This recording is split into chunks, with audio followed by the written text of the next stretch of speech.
The spirit stone in my hand went off like a struck bell, and a beam of pure green light punched straight up through the peach blossoms into the sky. 9 feet, 9 inches. I know that because the 2 immortals measuring it stopped breathing at exactly that number. The pretty one in the blue dress had ice in her voice all morning, and now her voice was gone entirely. The man beside her, Han Wei, made a sound like he'd swallowed his own tongue. Heavenly spiritual root, he whispered. Wood attribute, sensitivity 80, that's 1 in a million. Everybody in Peach Blossom Village went down on their knees. The falling petals seemed to hang in the air, and I stood there, 100 years old, holding the single greatest talent the cultivation world had seen in an age, and I felt this enormous, absurd, bone-deep urge to laugh. Because here's the thing, I'd waited for this my whole life, both of them. Let me explain, and then I'll show you the part where the universe finishes the joke. I'm a transmigrator. Died in one world, woke up in this one, at 18, orphaned, dirt poor, absolutely convinced I was the protagonist. You know the fantasy. Immortal Master takes you as a disciple, you cultivate, you slaughter your way to godhood, you become a legend. I even got the celestial being at 18, right on schedule. He tested my spiritual root, looked at me the way you look at a lottery ticket that isn't a winner, and left. No spiritual root. Can't cultivate. Sorry, kid. So I did what any protagonist would do. I improvised, studied for the imperial exams, and failed them repeatedly because it turns out being from the future doesn't make you good at 8-legged essays. Tried business and got bankrupted by corrupt officials who ate me alive. Tried to invent glass, soap, perfume, all the classics, and discovered I was a liberal arts major who couldn't tell you how any of it actually worked. 100 years. That's what my golden finger cheat code amounted to. 100 years of accomplishing precisely nothing. Wife, gone 30 years. Son and his wife, gone 10. All I had left in the world was a grandson off studying in the city, too busy to make my 100th birthday, and a little girl named Hua Yan. Hua Yan, I should tell you about. Widow Wang's daughter, 11 or 12, pigtails, eyes like 2 black beads that took up half her face. She showed up at my 100th birthday hauling a basket of wild cherries bigger than she was, sweating through her shirt, and announced she was giving me the cherries because she didn't know what else immortals wanted. Live to 1,000, Grandpa Songlin. I told her 1,000 would make me an actual immortal, and she said dead serious that I already was one, exactly like the ones in the stories. This kid, she'd found a little yellow wine gourd on the mountain a year back and given it to me because she thought it suited an immortal's belt. I kept wine in it. It kept the wine warm. That was the whole of its resume. The next day, the 2 cultivators floated in on their swords looking for spiritual roots, and Hua Yan lit up like a metal and water superior root, which is a jackpot in its own right, and then she wouldn't stop. Grabbed the fairy's sleeve, tears already coming, and demanded they test her Grandpa Songlin too. They laughed. Politely, but they laughed. 100-year-old man, Stone doesn't even read right over 20, it's a death sentence. Why bother? And she wouldn't let go, so they bothered. Which brings us back to the green light in the sky, and the part where the universe finishes the joke. Unfortunately, the fairy said, and I watched the wonder drain out of her face and turn into something worse. Pity. It's too late. There it was. 100 years old. My blood and chi spent, my meridians shriveled like old rope, my sea of consciousness gone to silt. The single greatest talent in the cultivation world, handed to me exactly when my body had nothing left to spend it on. Drawing the first breath of chi alone would probably burn out what life I had. Foundation establishment, a pipe dream. Core formation, say it to my ashes. Cool, very cool. Love that for me. I want you to understand, I didn't feel bitter. A century wears the bitter right off you. What I felt was that specific, familiar sensation of heaven leaning down close to make sure I got the punchline. 80 years too late, it said. Should have been here 80 years ago. Isn't that funny? And Hua Yan was screaming that it wasn't over, that Grandpa Songlin knew so many stories, that he could absolutely do it, that she wouldn't go to any immortal sect unless they took him too. She was hiccuping and furious and 11, and she meant every word. So the fairy, whose name was Su Ming Yue, sighed the sigh of a woman who has just been out-negotiated by a child. Fine, I could come, as an entry-level outer disciple. Menial. No resources. If the sex chores burned through my last years, I was not to complain. I looked at the crack of light the immortal world had opened for me. Narrow, full of thorns, absolutely a trap. I bowed and thanked her for her kindness, and I told the truth when I said it. Because after 100 years of watching the door stay shut, a crack is a crack. I patted Hua Yan's head. She threw herself into my arms and cried, and I let a spirit boat carry us up into the clouds, away from the only home I'd known in 2 lifetimes. You want to know the difference between a 100-year-old man and a young genius? The young genius sees a locked door and rages at it. The old man sees a crack under the door and starts thinking about what he can slide through. I didn't know yet that I was carrying the answer on my belt. Warm, smooth, full of wine. The spring and autumn sect turned out to be exactly the kind of magnificent that makes you feel like an insect. Palaces in the clouds, cranes, rosy light, the works. Huayan, superior root and future hope, got swept off to the inner sect.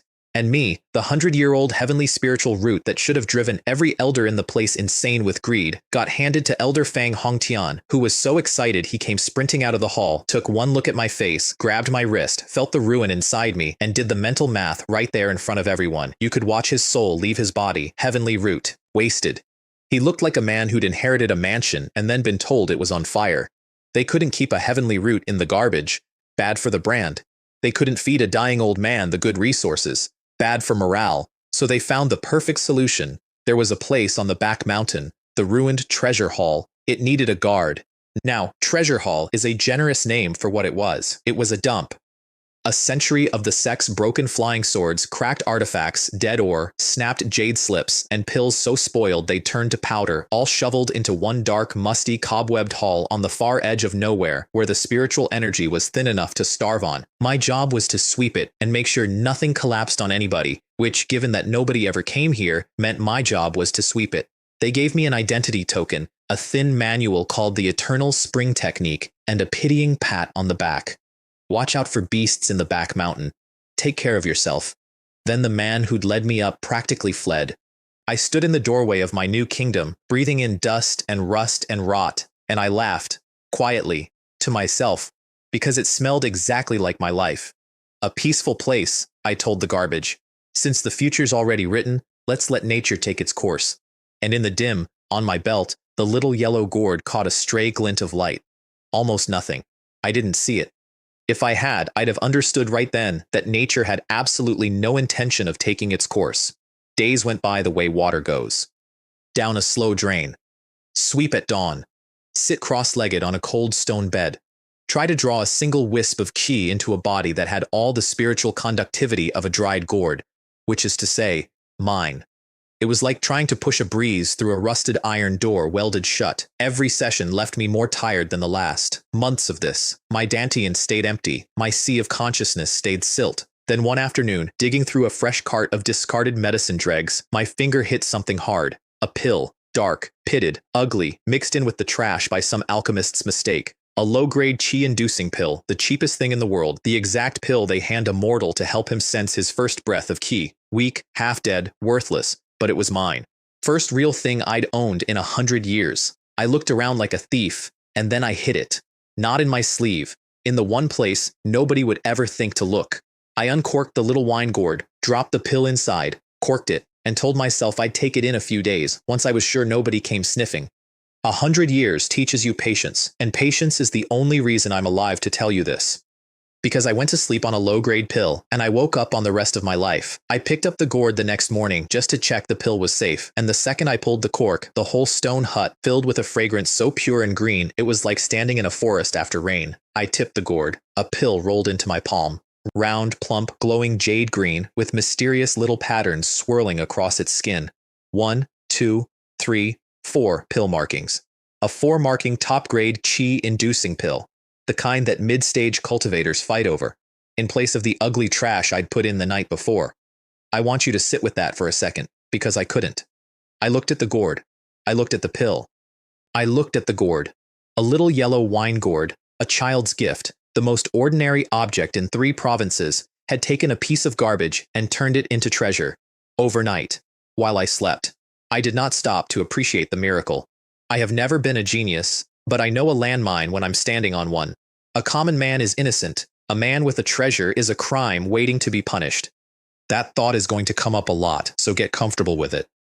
It's the closest thing I have to a religion. But first, obviously, I ate the pill. It melted the instant it touched my tongue, and then a warm green flood came pouring down into a body that had been a drought for a century. The qi in that top-grade pill didn't knock politely on my rusted iron door. It hit it like a spring river hitting a dam. Something inside me broke open. There was pain, 100 times worse than any of my failed attempts, except this time the pain meant something. Gray, foul-smelling gunk started weeping out of my skin. My bones crackled. 100 years of silt got flushed out of channels that hadn't moved since before this dynasty fell, and when the flood finally settled into my dantian, there was a tiny, clear, unmistakable vortex of green qi turning there, slow, steady.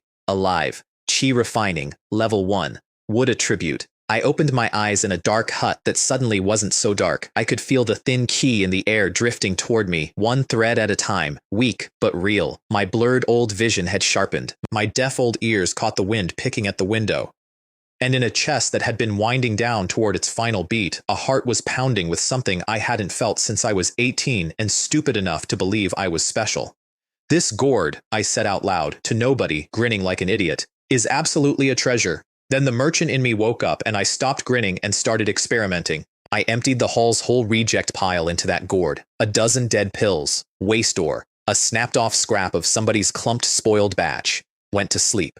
Woke up rich. 12 top-grade chi-boosting pills, 1 top-grade body-tempering pill, 1 top-grade mind-concentrating pill, rolled out of that gourd like coins out of a slot machine that only ever pays jackpots. The clumped garbage, the stuff fully turned to powder that came out unchanged and that told me the rule.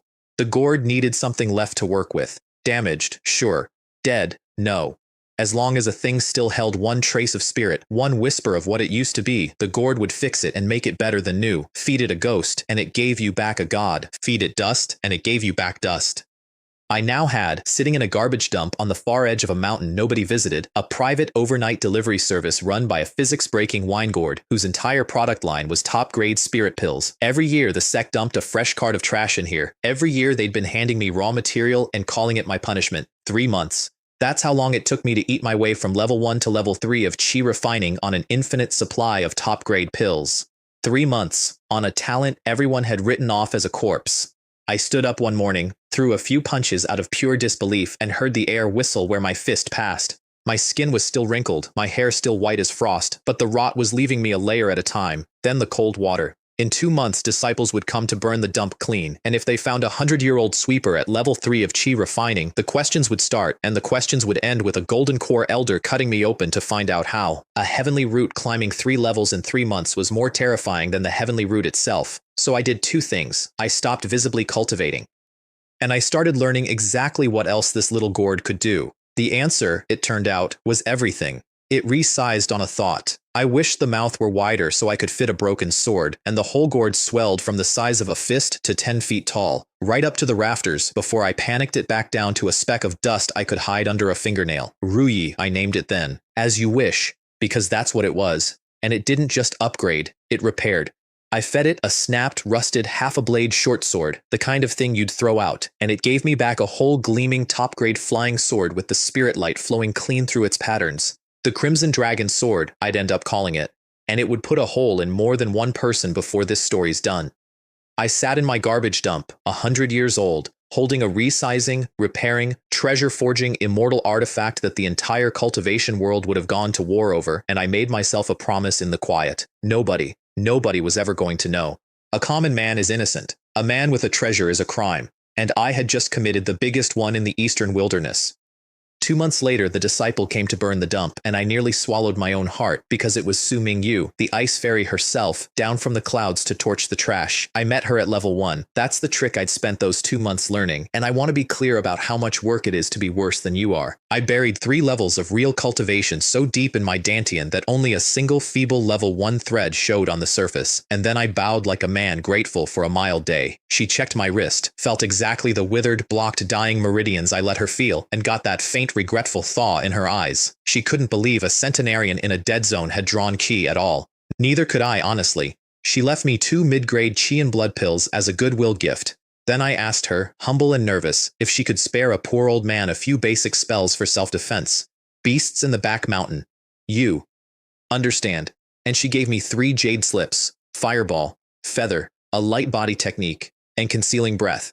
I kept my face still and screamed on the inside. Concealing breath. She had just handed me, out of pity, the exact tool I needed to hide the crime. You already know what I did with the slips. Into the gourd they went, all 3, and out they came as first-tier supreme-grade arts. The little fireball became rocket, a storm of fire arrows. The feather became flying rainbow, speed like a ghost, and concealing breath became the turtle breath technique, which doesn't just hide your cultivation, it lets you sit through the divine sense of someone a whole realm above you and read as a rock. That's when I stopped being cautious and started being greedy, because a thought had occurred to me. If the gourd upgraded spells, what would it do to a cultivation technique? I fed it the Eternal Spring Manual. My whole basic method, the mediocre thing the sect handed to garbage disciples. Overnight, it came back with a different name burned into its cover in older, grander seal script. The longevity art. Pure power, every layer nourishing the body, slowing the aging, adding 60 years of lifespan per stage of chi refining alone. Here's the catch, and it's the kind of catch a 100-year-old man has to think very hard about. To cultivate the new method, I'd have to scatter everything I'd built and start over from zero. At my age, dispersing your cultivation is the sort of gamble that ends with you drooling in a corner. But you don't catch a wolf without risking your cub. I ground my teeth and burned it all down, and I rebuilt on the longevity art, and it was worse than being born. The longevity power came in emerald green instead of pale blue, deep and vast and full of a stubborn green life, and by the time I'd climbed back to level 4, I could project my divine sense a full 10 feet and see in the dark with my eyes shut, and my white hair was going gray at the roots. I was standing there admiring the roots of my hair, which is a very old man thing to be proud of, when the door of my hall got kicked off its hinges. The girl who came in was maybe 16, wrapped in a red robe worth more than my whole life had earned, and she walked into my garbage dump the way you'd walk into a filthy public toilet, chin up, lip curled, physically leaning away from the trash so none of it could touch her. Late chi refining, 7th layer at least. And behind that arrogance, the kind of casual, bone-deep certainty you only get from standing on someone bigger. Hey, old geezer, yes you, what are you looking at? Her name was Lin Xiaolei, and she'd lost something in my dump. A little crimson jade pendant, bird-shaped, dropped it here on some trial run, and now the clueless idiots had mixed it in with the junk, and I was going to find it, or else. She said all of this to me the way you'd say it to a broom. I put on the terrified sweeper, hunched over. Yes, senior sister, right away, senior sister, and I shuffled off to paw through the garbage as slowly as an old man can, which is very slowly. That was the mistake. She had no patience for slow. She stood there tapping her foot, throwing out little insults about my useless old arms, getting angrier at the sight of me the longer she watched. Then she cracked a whip across my back. It tore the cloth, tore the skin, and laid a bloody line from my shoulder to my hip. The pain went white and everywhere. I staggered. I bit down on the cry, and I want to tell you exactly what happened inside me in that half second because it matters for later. My level 4 cultivation, packing the power of a 6th layer cultivator, roared up my spine and stopped 1 inch behind my teeth. I could have turned that spoiled child into a red smear on my nice clean floor and had the mess swept before her whip finished snapping, and I didn't. A century of experience is a bucket of ice water, and it hit me before the rage did. Move on her, and whatever bigger thing she was standing on comes down and grinds me into the earth. Survive, and I keep my future. So I hunched lower, I made my voice shake, I let the wound drag through the dirt so I'd look properly pathetic, and I begged. She gave me 3 days to find her pendant, or she'd feed my old bones to the beasts, and she left in a streak of red light, and only when it was gone did I straighten up. I washed the wound in cold water and looked at the ugly welt in the reflection and at the century-old face above it, and I closed my fist until the knuckles went white. I'll remember this lash, I told the water, very quietly, very calmly. The road to immortality is long, and we have a very long future ahead of us. Write that one down. It comes back. I was still deciding how to handle the pendant when a second vulture landed. Han Wei, the blue-robed cultivator who'd come to my village. He'd heard Lin Xiaolei paid me a visit, and he arrived wearing concern like a cheap coat. Oh, junior brother Han, you've stepped in it. That's the granddaughter of a golden core elder, terribly dangerous. Whatever will you do? And then, leaning in, the real pitch.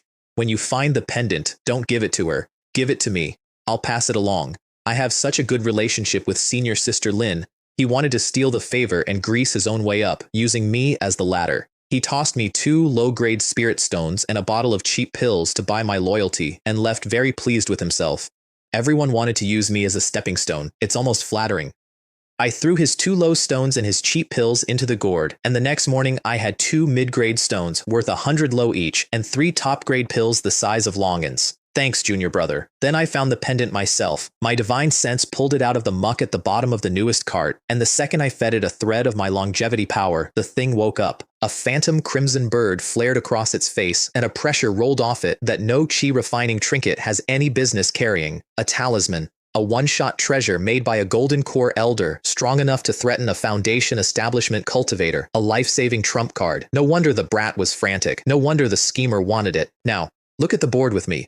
I'm a level 1 sweeper in everyone's eyes. If I hand this to Lin Xiaolei, she kills me to keep her secret. If I hand it to Han Wei, he uses it, then decides a witness is inconvenient. 2 walls, and me in the middle. The obvious moves both end with me dead, so I threw the whole board out and made a third move. I went shopping first, down the mountain, the first time I'd left the dump since I arrived, playing a nervous level 1 nobody the whole way. Traded my mid-grade stones, bought 100 pieces of the cheapest junk off broke stall disciples, which the Gourd would print into a year's worth of top-grade cultivation. And I bought a book, The Complete Guide to Cultivating Immortals, off a fat, chatty shopkeeper, because information keeps you alive better than any spell. That's how I learned that, in the sects who's not to be messed with rankings, Lin Xiaolei, granddaughter of a Golden Core elder, sat at number 5, and Su Mingyu sat at number 1, true disciple, peak of qi refining, rumored to be tied to the sect's nascent soul grand elder himself. That was the third move. I didn't give the talisman to either of my 2 walls. I gave it to the biggest tree in the forest and asked for shade. I waited a full day outside the intersect gate for her, and when she landed I showed her the Crimson Sparrow talisman, wrapped in coarse cloth, offered up like a peasant offering tribute he's too frightened to keep. She snatched it, recognized it, went pale, and demanded the truth. So I gave her the truth mostly. Found it in the trash. Lin Xiaolei threatened to kill me. I'm a 100-year-old nobody. This thing is a death sentence in my hands. Please, senior sister, take it, and if you would, a little of your protection. I showed her the whip scars on my back to seal it. She swore on her Dao heart to keep me safe, gave me 100 stones, 3 bottles of pills, a Vajra talisman that could eat a full-strength blow, and a golden needle talisman that could kill a mid-chi refining cultivator, and told me to sit still and stop causing trouble. I bowed and thanked her and meant the thank you this time, and I did not tell her that I just personally arranged a war, because here's what 100 years buys you that a genius never learns. Patience is a weapon, and other people's greed is ammunition. I didn't have to lift a finger. Lin Xiaolei, missing her precious pendant, stormed Su Mingyu's cave to take it back, threw the first punch, and got taken apart. Su broke her protective artifact in a single stroke and put her on the floor. The elders got involved. Even Grandmaster Lin Qingju came storming down, and even she couldn't win the ruling because her granddaughter had invaded another disciple's cave first. The pendant stayed with Su. And Lin Xiaolei got sentenced to 6 months confinement to sit and think about her choices. 6 months of peace, bought with a rock I found in the garbage. Han Wei, meanwhile, sulked off, his little scheme in ashes. 6 months is not forgiveness. Lin Xiaolei is vengeful, and she'd come out of that cave still owing me a whip. But 6 months is 6 months, and I did not waste 1 hour of it. I sealed myself in, and I ate. Every top-grade pill the Gourd could print, every day, the longevity art running full out. Refining medicine that would make a nascent soul heir weep at the extravagance.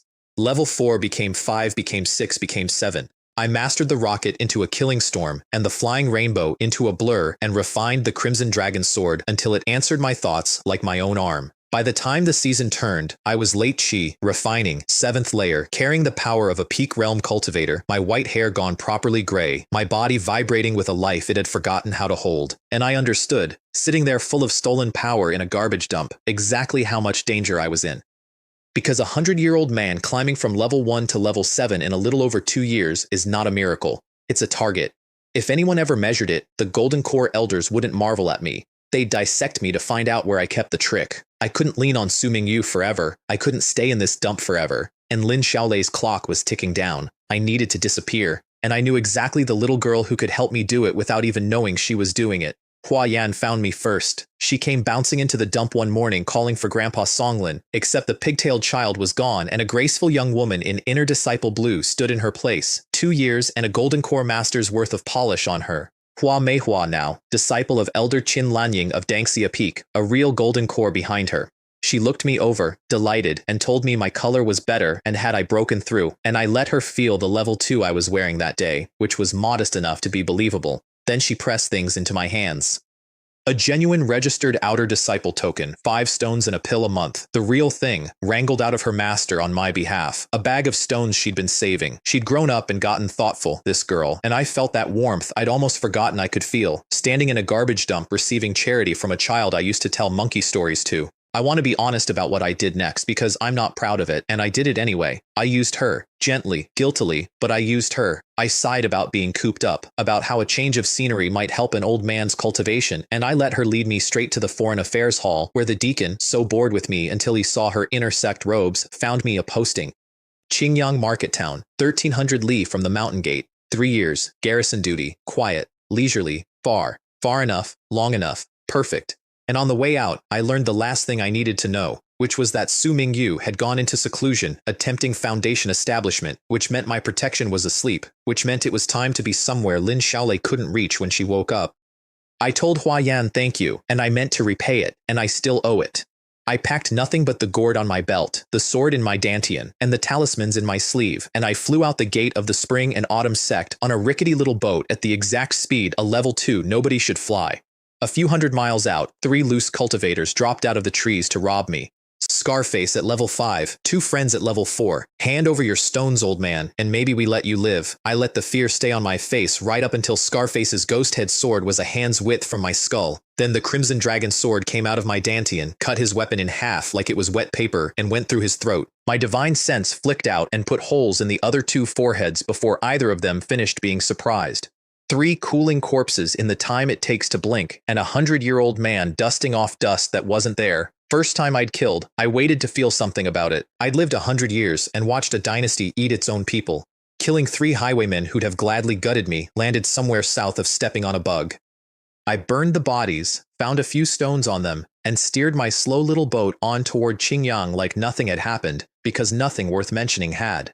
Qingyang Market Town was a mud fence backwater in a valley, mostly chi refining loose cultivators, and the weary deacon in charge took one look at my age and my fake level 2 and gave me the job nobody wanted. Burn the market's trash, collect the medicine dregs and talisman scraps and refining slag from every shop, cart it to the east yard, incinerate it, and handle the groceries for 5 other outer disciples who wouldn't remember my name. Burn the garbage. He said it like a punishment. I bowed low to hide my face because he had just, without knowing it, made a 100-year-old man very happy. This town's trash was richer than the sex. Every shop was another cart of raw material for a gourd that turned trash into gods. So I settled into the most productive exile in the eastern wilderness. By day, the invisible old steward, sweeping and hauling, his divine sense quietly sifting every scrap of garbage for the one dead talisman or half-formed waste pill still holding a whisper of spirit. By night, the gourd printing it all into supreme-grade treasure while I sealed my door and cultivated 2 years of that. And in a corner of that stone shed, out of a shopkeeper's box of junk, the gourd handed me a full defensive kit that made the Crimson Dragon sword look like a starter weapon. A broken bronze shield became the Azure shield, defense at the edge of a true spiritual artifact. Salvaged jade slips became the earth true chi for armor, the splitting light and shadow sword technique for offense, and the burning blood escape for when everything went wrong. Stacks of scrap talismans became first-tier supreme cards I could throw by the fistful. By my 105th birthday, which nobody celebrated because nobody knew, I sat cross-legged in that shed and pushed my longevity power through the 9th layer of chi refining, one step from great perfection, carrying the depth of an early foundation establishment cultivator. My hair had gone back to gray and past it. My skin was firm. That morning, I looked down and discovered a certain long-dormant part of the old man had woken up too, which, at 105, I chose to regard as the immortal path's most personal endorsement. Longevity art capped at chi refining plus 60 years, and I did the math on what that meant. 200 years of life, and I was only 105. 90 plus to go, and the moment I cracked foundation establishment, that number would go vertical. 2 months left on the posting. 2 months, and I'd have to go back to the mountain, and Lin Xiaolei would be waiting, and I'd need to decide whether I ran, hid, or paid back a whip with interest. I was still weighing it when young Chen Long came sprinting into my yard, white to the lips, screaming a word I did not expect to hear in a peaceful little valley town: beast-tide. I climbed the fence with the others and looked out at the end of the world. Thousands of beasts, wall to horizon, blue wolves and demon foxes and iron-hided boars and pythons, all of them bloodshot and wrong, hurling themselves at the market's thin light shield in a wave that had no business existing here. Guo Lei, the deacon, said the thing everybody was thinking: this isn't natural, something's driving them.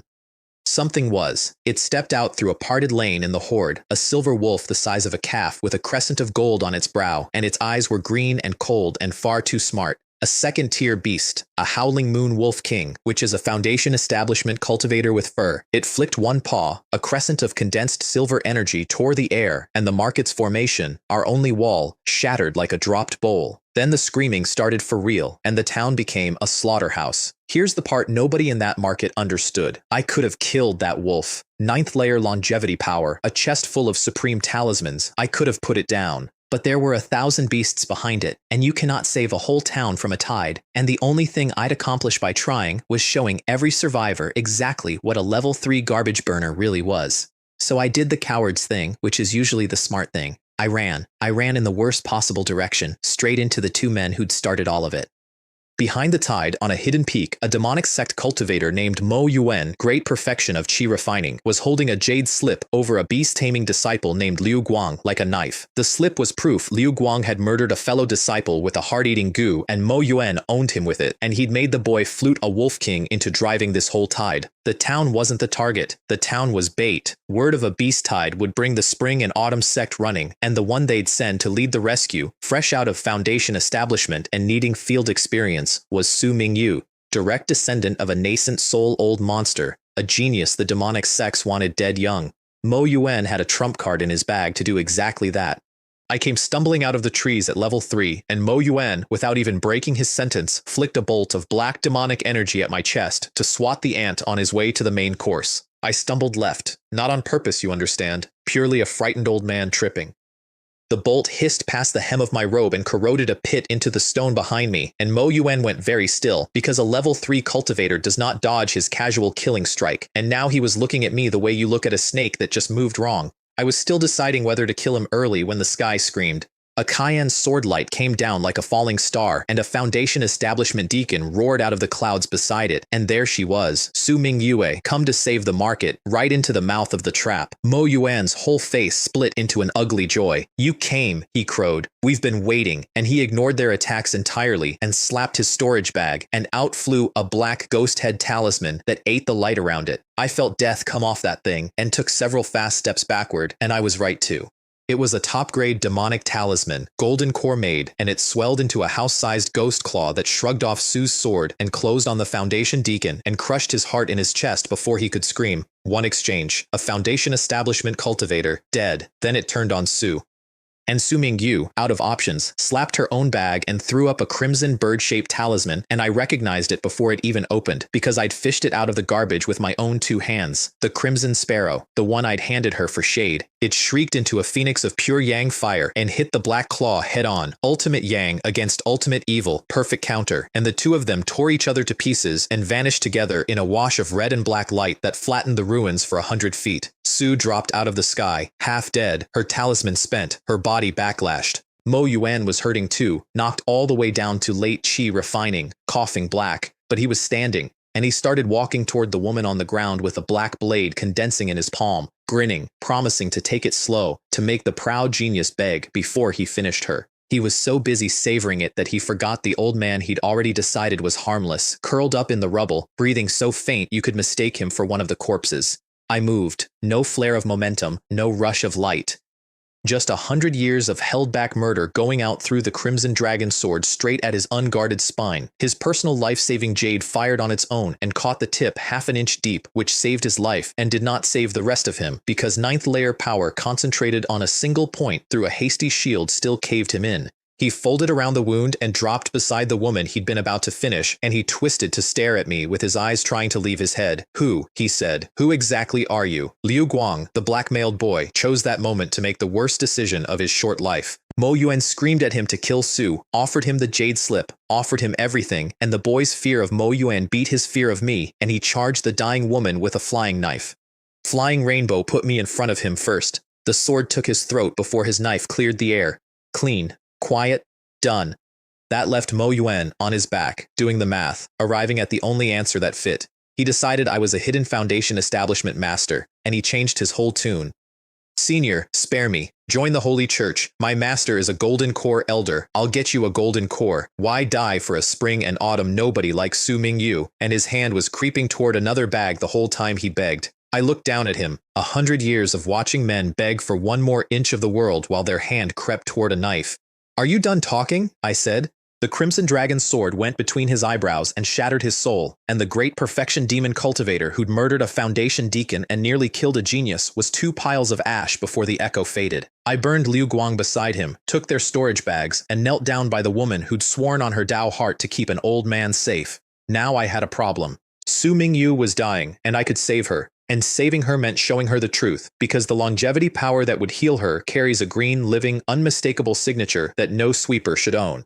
The clean move was to let her die. Her death took my secret with it. I want you to know I actually weighed it.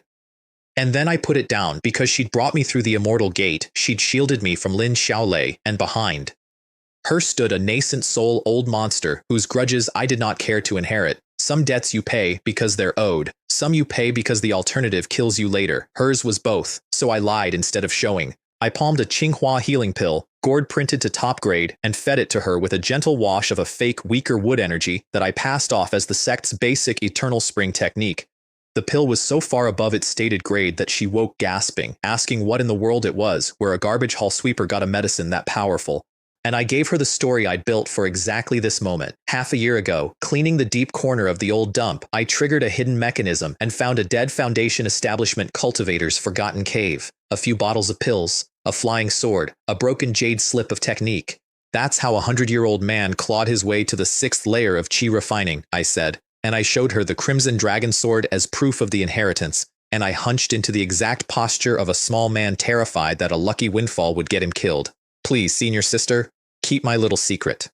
I only want a few quiet years. She couldn't see through the turtle breath. A dead master's cave is a strange story, but not an impossible one. And my scars and my fear and my century of practiced humility filled in the rest. She swore on her Dao heart again that not a word would leave her. 2 days later, the sect's second wave swept in and put down the controlled Wolf King, and Sue told everyone her Foundation master had died to the demon's talisman while she killed the enemy with a treasure he'd left her. And about me, she said only that I'd led her somewhere safe to hide. My garrison ended early. I rode home to the mountain in her shadow, a 100-year-old sweeper who had just quietly killed 2 great perfection cultivators and put a nascent soul heir in his debt, and not one soul in that sect had the faintest idea. Which was exactly how I needed it, because I hadn't forgotten Lin Xiaolei, and I hadn't forgotten that the only way I was ever getting out from under people who could kill me with a thought was to become someone who couldn't be killed with a thought.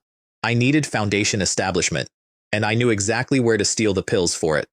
Su Mingyu, grateful and asleep behind me on the way to becoming a legend, got me a transfer to the pill hall. My cover story was that I wanted to learn a little alchemy to make my own longevity pills before I died. My actual reason was that the pill hall is where the sect's alchemists work, and alchemists fail, and failed pills get thrown away, and a failed pill is exactly the kind of dead, but not quite garbage my Gourd eats for breakfast. The whole hall thought it was hilarious. A 100-year-old alchemy apprentice. Does he even know a spirit herb from a weed? Don't let him feed the furnace, he'll mistake a purple monkey flower for foxtail. I let them laugh. A century of mockery had worn that particular nerve smooth. I swept, I sorted herbs, I hauled fuel, and I waited. And an old master named Tang Hua picked me. Cranky, foul-mouthed, Foundation damaged so he'd been stuck at great perfection into his own hundreds, one of fewer than 10 men in that hall who could refine a Foundation establishment pill. He walked the sorting floor while the young apprentices goofed off, and he found me alone in a corner, meticulously separating 2 herbs that look identical and do opposite things, not misfiling a single stem. He gave me exactly 1 year to memorize 1,000 herbs or get out, and he took me on. Master Yan cursed me like weather. Are you old and blind, or did you just not bother remembering? What kind of fire is that? Are you lighting a stove? He spat when he yelled, and he yelled constantly, and underneath it he was, though he'd have died before saying so, kind. And his freakish new apprentice, with a divine sense that photographed every word and a mind a century deep, learned faster than anyone he'd ever taught, which confused and delighted the old man in equal measure. He never knew that the pills he ruined and tossed aside, the ones he thought were beneath notice, I was eating like candy. A year of Gourd-printed failures, and I quietly hit great perfection of chi refining, and told him only that I'd stumbled into the 7th layer, because 7th is astonishing but explainable, and great perfection is the kind of number that gets a 100-year-old man dissected. Then came the day the whole hall waited for. Master Yan got the commission to refine Foundation establishment pills, Tier 2 spirit pills, brutally hard, for some core true disciple. And I realized, watching him prep the furnace, that his failures were about to be worth more than his successes. 10 days of it, batch after batch, and Master Yan is skilled, so he made 10 usable pills. But you cannot refine that difficult a medicine without waste, and he made 13 ruined ones, charred and twisted and misshapen, which he was about to sweep into the burn bin. And I, red-faced with a made-up story about wanting to study his technique's little failures, begged the useless things off him. He rolled his eyes at the pathetic old apprentice and waved me away. Take them. They're trash. They were until the next morning, when I poured out of the Gourd 13 Foundation establishment pills, top grade, 4 pill markings each, any single one of which would have driven a Foundation cultivator mad with greed. 13. I had 13 shots at a leap most people get 1 shot at in a lifetime, but not here.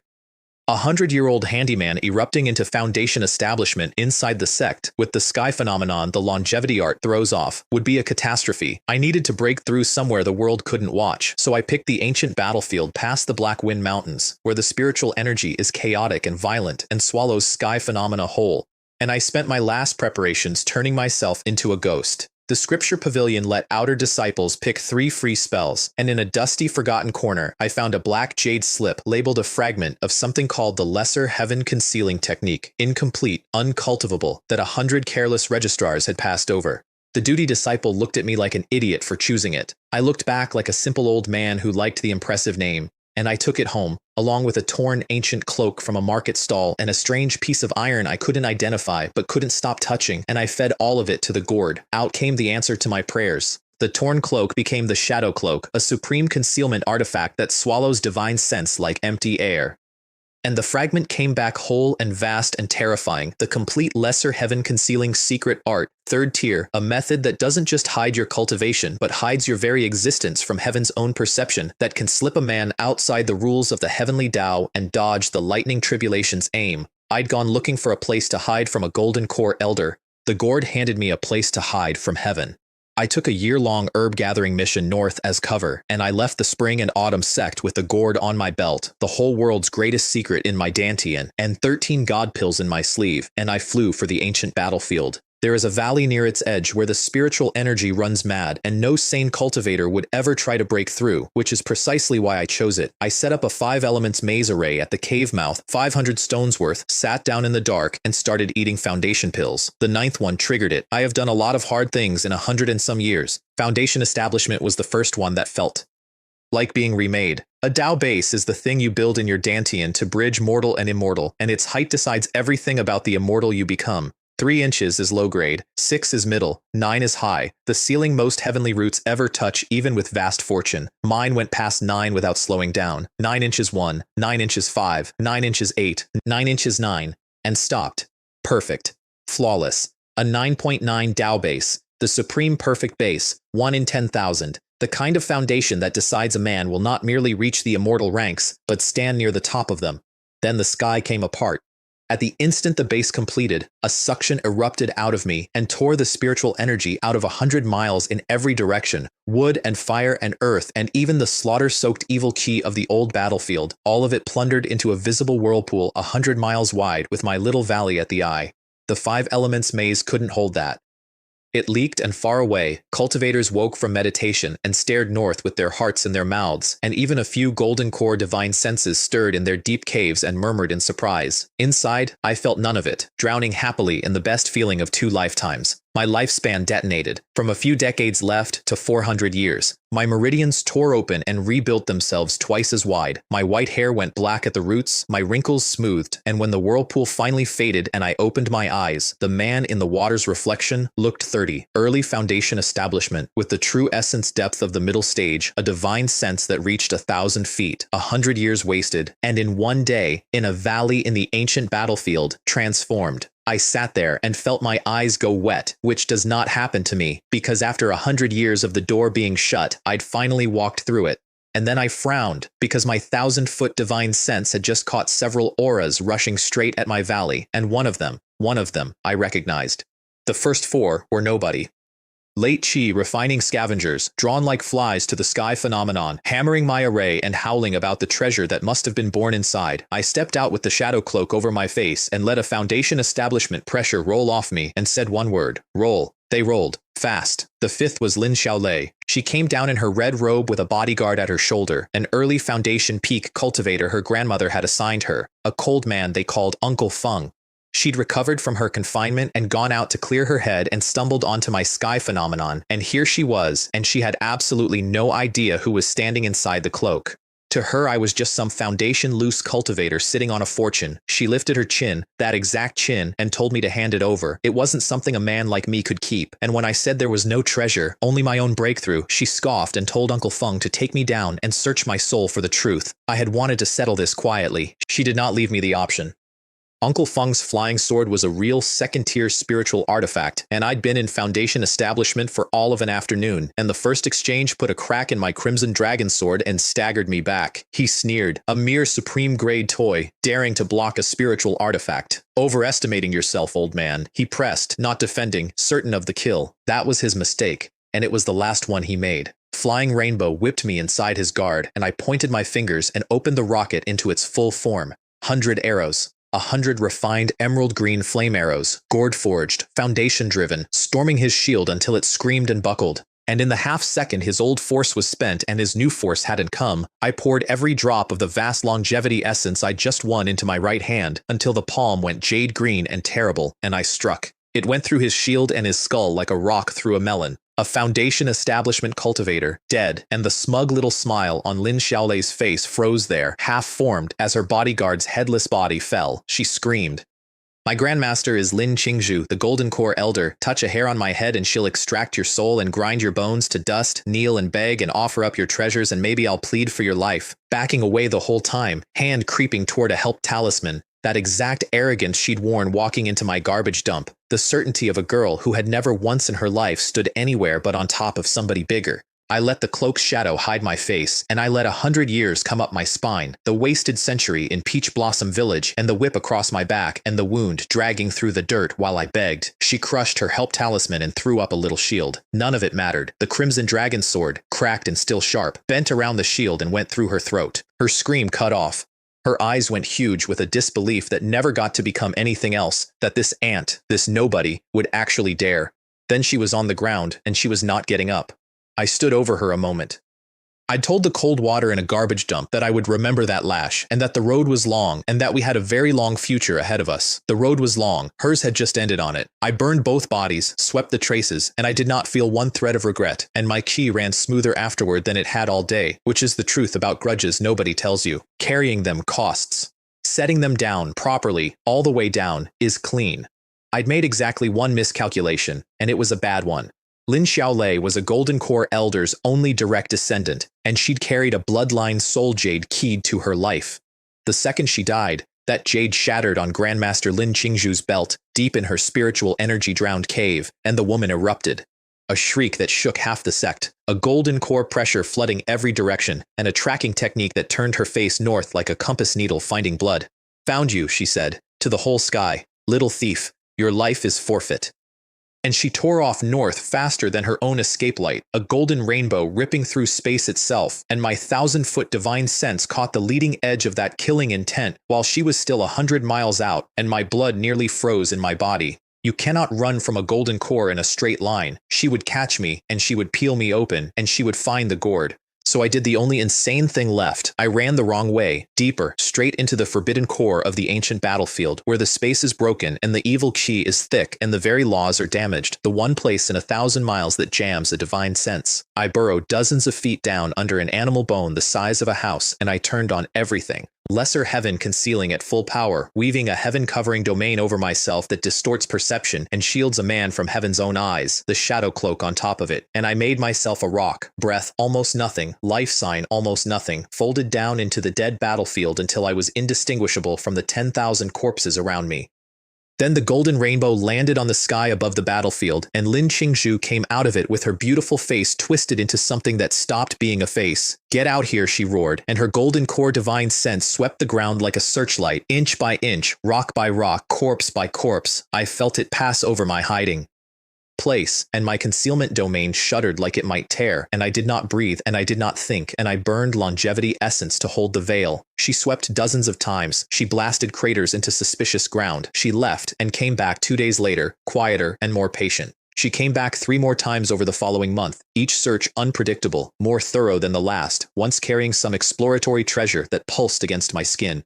And every single time, the lesser heaven concealing and the shadow cloak and the broken laws of that battlefield hid me, and every single time she found a battlefield full of 10,000-year-old bones and nothing else. A full month before her divine sense went away for good. And I did not move for 3 more months after that, living on fasting pills, buried under a monster's rib, because I know exactly how terrible and how patient a golden core true person is, and I was not going to die of impatience 4 months into my new lifespan. When I finally dug myself a little stone room and let out a breath, I did what I always do after a brush with death. I took inventory. Uncle Feng's flying sword went into the gourd and came out a supreme frost sword. Their storage bags gave me a Xuan Yuan shield, a soul-destroying needle that ignores flesh and stabs straight at the soul, and an array platform. And tucked in Lin Xiaolei's bag, the thing that changed everything, the complete Yangchun True Essence Manual. The spring and autumn sect's own signature technique, the real thing, the method that runs all the way to nascent soul. And my longevity art had been about to cap out at foundation and leave me stranded with a gourd and no road forward. Into the gourd it went, and out it came as the true art of longevity, a top-tier nascent soul technique fit to be a great sex treasured manual, adding 60 years of life per chi refining stage, 2 full cycles per foundation stage, 4 per golden core, 8 per nascent soul. The shield became supreme. The needle became supreme. The array became the mysterious yellow earth vein dragon locking formation, strong enough to hold off a golden core. 4 supreme spiritual artifacts and a road to the top of the world, out of the pockets of 2 people who'd come to kill me. I spent a year underground refining it all, and when I came up I looked 30. I moved like a young man, and I had a very simple thought about the woman who had hunted me for 4 months across a battlefield. Lin Qingzhu hadn't given up. She'd just run out of places to look. She had my scent now, filed away, waiting. Which meant the spring and autumn sect was no longer a place I could ever safely be, and it meant I needed to keep climbing, faster, because the only permanent solution to a golden core who wants you dead is to become something a golden core can't touch. I didn't know it standing there, dusting battlefield dirt off a 30-year-old face, but I was about to walk straight into the single strangest, richest, and most dangerous opportunity of my second life. The ancient battlefield, the day I climbed out of it, had turned into the busiest place in the eastern wilderness. While I'd been buried, a Zwantian secret realm had opened early, a trial ground of some ancient sect, cracked open once every 1,000 years, stuffed with treasures and cultivation opportunities, and about a 70% chance of dying inside. Every major power in the eastern wilderness had shown up, golden cores hanging in the high clouds, and I was already thinking hard about leaving, because trials are not my style, and staying alive is, when 3 black-robed demon cultivators with ghost head patterns dropped on me and the loose cultivators around me and made us cannon fodder for the Jailuo sect. I could have killed all 3 in a breath. I did not, because there were golden core demons in the clouds above them, and a small act of impatience ruins a great plan. So I played the frightened old fodder, and I let them herd me toward the realm's core with a few dozen other trembling loose cultivators, and on the way in, I saw the thing that turned my stomach to ice. The spring and autumn sex contingent, led by a stunning woman in palace attire whose divine sense filled the sky, blazing with a killing intent I had personally earned. Lin Qingzhu, standing 40 feet from me, herding cannon fodder into the same portal I was being herded into. I put my head down, wore my most forgettable early foundation face, and stepped into the secret realm right past the woman who'd hunted me across the battlefield.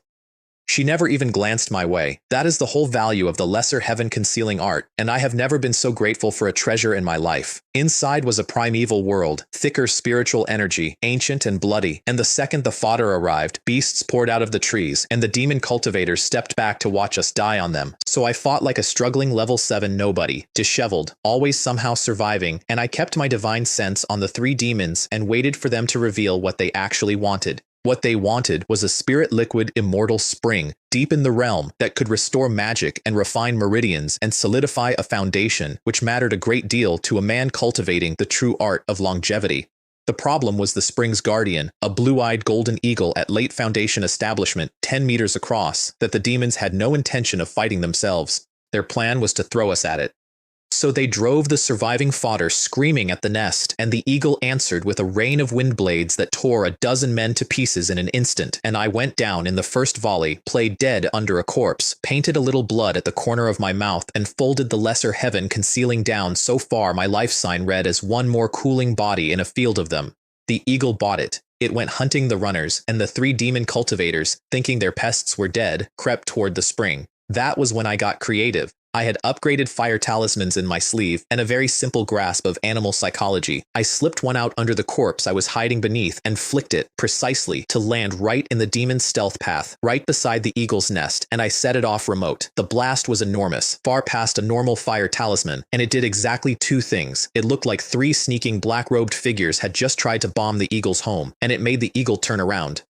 The blue-eyed golden eagle, a late Foundation beast that had just watched 3 insects creep up on its nest and set off an explosion, came off the sky like the wrath of a small god, and the 3 demon cultivators, caught mid-sneak, screaming at each other about which piece of trash wasn't dead yet, had to stop stealing the spring and start fighting for their lives against a monster they'd specifically brought fodder to avoid. I lay in the corpses and watched. It was a good fight. They were skilled and ruthless and outmatched, and they had to burn a 10,000 ghost talisman to bring the eagle down, and by the time its golden blood was staining the pool, they were wrecked, panting, bleeding, and utterly relaxed, because the beast was dead and the spring was theirs. Then a very sharp, very cold sword came out of the corpses behind them. The frost sword took the most injured one through the heart before he finished exhaling. The soul-destroying needle flashed, ignored the second one's protective light entirely, and ended him from the inside with nothing but a red dot between his brows. The third, the middle Foundation leader, spun around shrieking, "Who are you? You were faking," and got a face full of a supreme spiritual artifact and a soul needle for his trouble, and then it was quiet, and 3 demon cultivators who'd spent all day using dead men as tools were 3 dead men. I collected every drop of the spring into the gourd, took their bags, and did not linger, because I just learned exactly how much killing a Foundation cultivator can accomplish if you let a Foundation beast do the hard part first. You'd be amazed how far you can go in the cultivation world if you're willing to be the man everyone assumes is already dead. I adjusted my disguise up to early Foundation because the core of the realm was full of Foundation cultivators, and a fake level 7 stands out like a child carrying gold, and I went looting. An old herb garden gave me 1,000-year vermilion fruit, 3 of them, out of a hidden little restriction, and it cost me nothing until a Quiba sect brute at Middle Foundation appeared behind me and told me to hand over the fruit and cut off my own arm, and maybe he'd let my dog's life continue. I put the frost sword through his heart and the soul-destroying needle through his brow before he finished the sentence, and I was collecting his bag when I caught a familiar cyan light at the garden's edge. Su Ming Yu, watching my back, my profile, my speed, something familiar itching at her that she couldn't place, that she talked herself out of, because the old man from the ruined hall was surely dead by now. I got out of there fast. I did not get far before something far more dangerous stepped into my path. She wore black, veiled, graceful, cold as deep water, and the pressure off her was great perfection of Foundation establishment, and I knew from the demon totem on her that she was Heavenly Demon Cult, and I knew the moment she opened her mouth that she'd watched me kill the Quiba brute. She didn't ask, she stated, "You killed him and took the fruit." And then, before I could decide whether to fight or flee a woman a whole stage above me, she smiled under the veil and proposed a partnership. Her name, though she didn't give it yet, was Shui Meilan, the saintess of the Heavenly Demon Cult, and she is going to matter to this story in ways neither of us saw coming. Right then, she just wanted my help cracking the restriction on a legacy temple, and I wanted very badly not to be killed by a great perfection saintess, so I gave her a fake name, Shujian, and I agreed. Shujian. Remember that name. I'm going to be wearing it for a very long time. The Legacy Temple sat behind a killing array that had chewed up everyone who'd tried it, and Zui Meilin walked its spiral like she'd drawn the blueprint, which is exactly how you'd expect a demon saintess to walk. She read the 3 restrictions at the door and very sweetly handed me the 3rd one, the void restriction, the hardest, the one that eats your divine sense if you push it wrong. A test. She wanted to see whether Shujian was worth keeping alive. Here's the thing about my divine sense. 100 years of the true art of longevity had made it a monster, wide and slow and patient, and the void restriction that would have blinded a normal Foundation cultivator, I simply felt my way through, thread by thread, until it came apart in my hands. She raised one eyebrow behind the veil. She broke the other 2 herself, fast and vicious, and the temple opened. It had been looted 1,000 years ago, of course. The good stuff was long gone.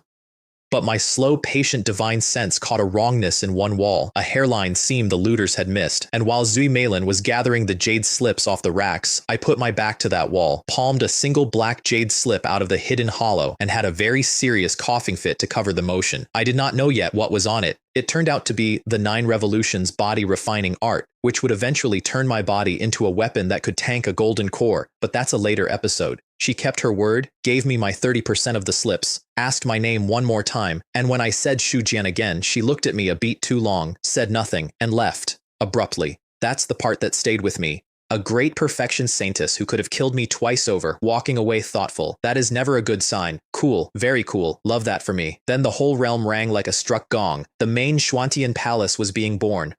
A pillar of light a mile high, a sound in everyone's bones like a voice calling them home, and every cultivator in the realm dropped what they were doing and ran toward it, because that palace was the whole prize, the reason 8 factions had thrown bodies into this place. I actually turned to leave. Palaces born in pillars of light are how foundation cultivators become smears on the floor, and I had my spring and my fruit and my stolen slip, and greed is the #1 killer in this business. And then the Gourd tucked against my chest started to tremble, not a shiver, a pull. The little bottle gourd that had rebuilt my entire life was straining toward that palace like a dog that's heard its owner's car, and I understood, in a cold rush, that whatever was inside was connected to the thing that had saved me. The one clue to what my miracle actually was, in the most dangerous room in the eastern wilderness. I sighed. I turned back around. You already know I went in. Hundreds of foundation cultivators were beating on a 7-color barrier and getting nowhere.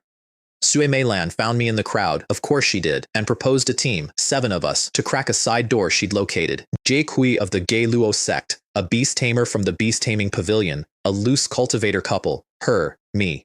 I looked at 7 strangers about to enter a treasure vault together and did the math on how long that alliance would last, and the answer was, exactly until we were inside. We broke the side door. The alliance dissolved in the doorway, precisely on schedule, everyone scattering down different halls after different lights.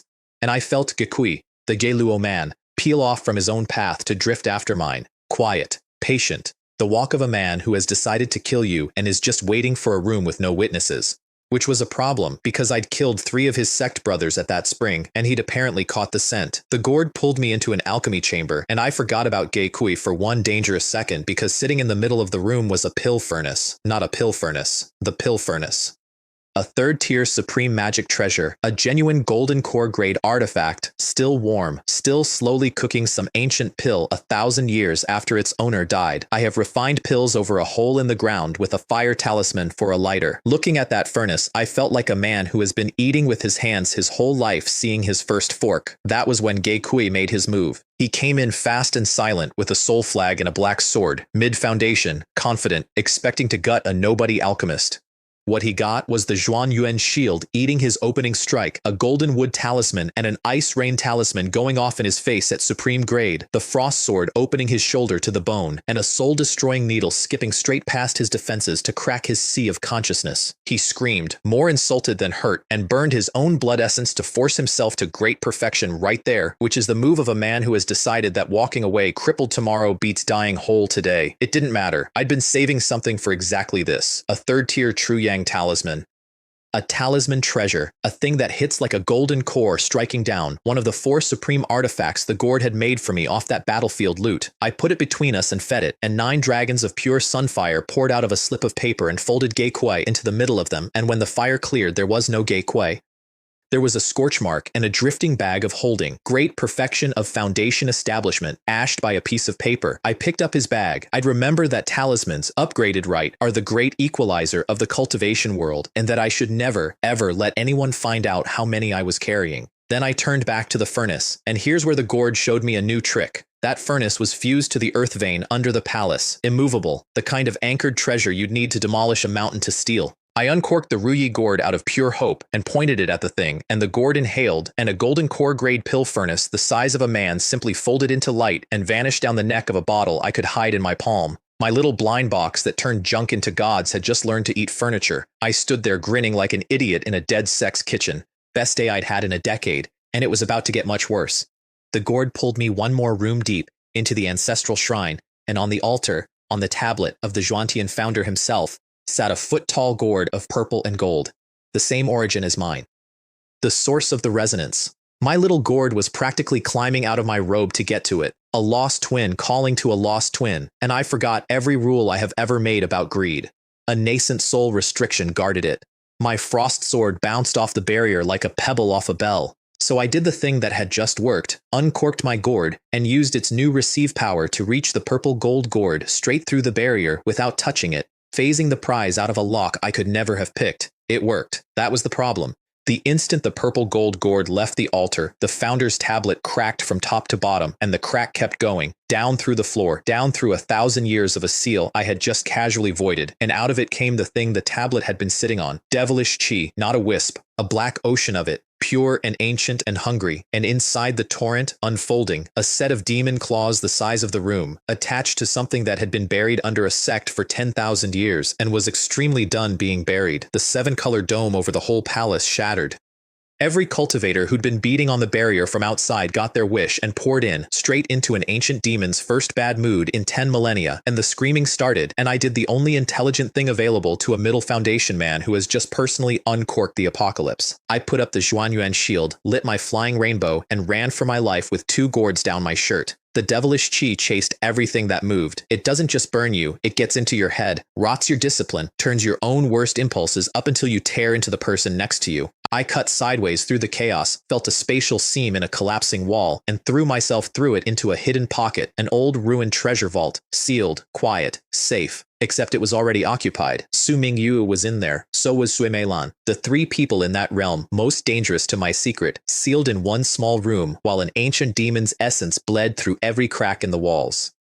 2 women who between them could kill me 6 ways, both of them looking at Xu Jian and starting to add things up, and outside the door a tide of devilish qi rising fast enough to drown all 3 of us. The qi came through the walls like smoke, and it went straight for the cracks in us. Su Mingyu's sword-cold discipline started to fray. Shui Meilan's own demon nature roared up to meet its bigger cousin, and I could feel my 100 years of patience thinning like ice on a spring pond, the devilish qi whispering that I should stop pretending, drop the old man act, take what I wanted. 3 cultivators, alone, minds coming apart, and the demon's essence rising to turn us on each other and finish what its claws had started. So we did the one thing that could beat it, and it was the hardest thing in the room because it meant trusting each other. The vault had an old array worked into its floor, a defensive circle, dead for 1,000 years but intact. I read it in a breath, Su read it a breath later, and Jue, who could see spiritual structure the way the rest of us see color, snapped the last note awake. 3 of us at 3 points of the circle.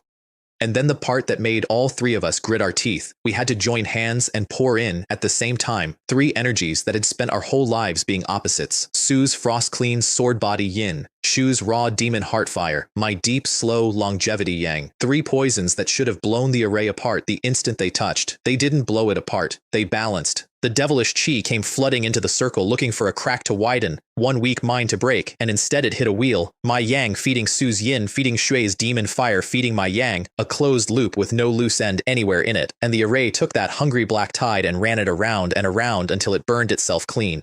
Hours of it, nobody let go, nobody could, or the wheel broke and we all died.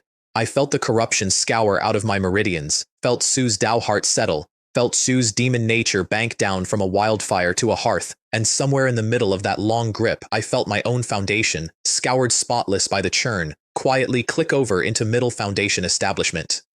When the devilish qi outside finally thinned and the wheel could stop, we let go of each other's hands and none of us knew where to look, because in 8 hours of keeping that circle alive, both of them had felt exactly what Xu Jian the loose alchemist actually was. The size of my divine sense, the depth of that yang.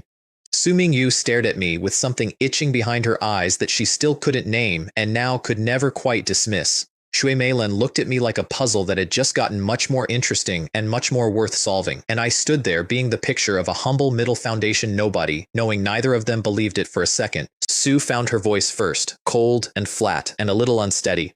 "We never speak of this." Shu's veil hid her mouth, but I heard the smile in it when she agreed. I swore I'd take it to my grave, which for me is a genuinely long-term commitment, and I kept the name Xu Jian nailed on tight because the 2 most dangerous women in the realm now shared a secret with me, and the only thing keeping me alive was that they didn't yet know whose secret it really was. We walked out of that vault into daylight, and the sky was on fire with a battle I'd started. The nascent soul ancestors of the 8 factions had come down out of the high clouds and thrown everything they had at the ancient demon, and between them they'd driven it off, wounded, screaming, out through the roof of the world, and gone. The realm was collapsing, and along the cracking ground the golden cores had forced the entrance and swept in, and at the front of them, divine sense combing every survivor for the man who had killed a spring and autumn genius named Lin Shaolei, was Lin Qingzhu. I was middle foundation now, and my lesser heaven concealing had grown with me, and I folded myself down into one more shell-shocked nobody in a crowd of shell-shocked nobodies. But her divine sense was a golden cores, and it was hunting, and it brushed toward my corner like a searchlight. And then, without a word, without looking at me, Su Mingyu drifted half a step to put her aura across my hiding spot, and on my other side, Shui Meilan let a curl of her own presence blur the edge of me, and between them the 2 women I'd just sworn a secret with quietly hid me from the woman who Wanted me dead.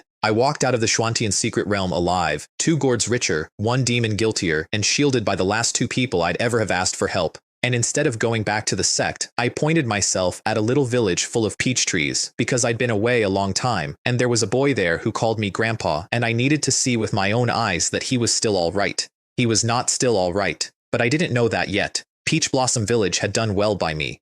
Hua Yan, my Hua Yan, the girl who'd handed me a junk gourd and begged the sect to test a 100-year-old sweeper, had quietly slipped an immortal pill to old widow Wang when the woman took ill, and the village told the story like a local legend. And my grandson, little Xiao Bao, the mortal boy I'd bounced on one knee before any of this started, was not little anymore. Han Chen had gone to the capital and become the vice minister of justice, married the prime minister's daughter, and made himself one of the emperor's favorites. My mortal grandson had out-earned the immortal in the family, and I could not have been prouder if he'd grown wings. I went to his mansion at night, wearing the face of a man of 30, and I let myself into his study, and when he spun around reaching for a guard, I said the only thing that would land. Xiao Bao, don't you know your own grandpa? He knew me. A grown minister of the empire looked at a stranger's young face, heard an old man's voice, and burst into tears like the boy I'd left behind. And for a little while, I wasn't a foundation cultivator who'd uncorked a demon. I was just an old man whose grandson had grown up fine. That is the warm center of this whole cold story, and I'm not going to make a joke over it. Then I felt the thing curled in the back of his mind, and the warmth went out of me like a snuffed candle. Devilish chi, a thread of it, wound into my grandson's sea of consciousness, the kind of slow hook that turns a good man cruel a degree at a time. Someone had put it there. I burned it out with a breath of longevity essence, gentle, thorough, and while his eyes were still watering, I asked him very quietly where he'd been spending his evenings. And Han Chen told me about the imperial preceptor, Gui Mong. Appeared 3 years ago out of nowhere, dazzled the emperor, took the capital's spiritual defense for himself, quietly shouldered aside the spring and autumn sect's old garrison. Everyone who was anyone attended his salons. Everyone came home a little colder, a little hungrier, a little more willing. I gave my grandson a handful of body-strengthening pills and 2 protective talismans and a very simple instruction, the same instruction I'd have given him at 6 about a bad dog. Stay away from that man. Then I went to have a look at the imperial preceptor myself, because someone had reached into my grandson's skull, and I do not let that go. I sat on Guimang's rooftop for 2 nights wearing the lesser heaven concealing, and I did not like the arithmetic. His aura read as great perfection of chi refining, respectable for a court sorcerer, nothing I couldn't handle, 3 disciples, all chi refining, fine. And then, the second night, the black cloth carriages came. They came after the city slept, one after another, and what they carried into the preceptor's back gate was children. Dozens of them, dosed quiet, small shapes handed down into a cellar by men who did it like they'd done it 100 times. I have lived a long time and buried a lot of people and thought I was past being shocked. I sat on that roof and felt something very old and very cold turn over in my chest. I caught one disciple alone and read his soul, and it was worse than I'd let myself guess. Guimang was no court sorcerer. He was a fugitive of the corpse refining sect, an outsider path monster who 3 years ago had murdered the capital's real foundation stage garrison and refined their souls into his own power, then dressed in their authority. What he did with the children on full moon nights I am not going to describe, because this is not that kind of story, and they were children, and the only thing that matters is that tonight was a full moon, and there were fresh cages in his cellar, and I was already moving. I went in fast, and I went in ugly. The 3 disciples died in the courtyard before they finished shouting. 4 black zombies, corpse puppets at chi refining great perfection, came apart under the frost sword like wet paper. The blood array warding the inner sanctum was a nasty second-tier thing, and I broke it the disrespectful way from the outside with a talisman it was never built to survive. And then I was in the cellar, and there were the cages, and there were the children, alive, terrified, and there, between me and them, was the guard, a silver zombie, late foundation establishment, a corpse refined into a thing harder than most living cultivators, standing over caged children like a dog over meat, and the sight of it there did something to my aim. I didn't bother with the sword. I put a golden dragon talisman into it, a talisman treasure, pure sun yang poured straight down the throat of a thing made of death, and the silver zombie that could have brawled a foundation cultivator to a standstill simply came apart into ash and sunlight, and the children screamed, and I told them it was all right now, and for once I wasn't lying. That was when the imperial preceptor woke up and stopped pretending. The aura that stood up out of the inner chamber was not great perfection chi refining.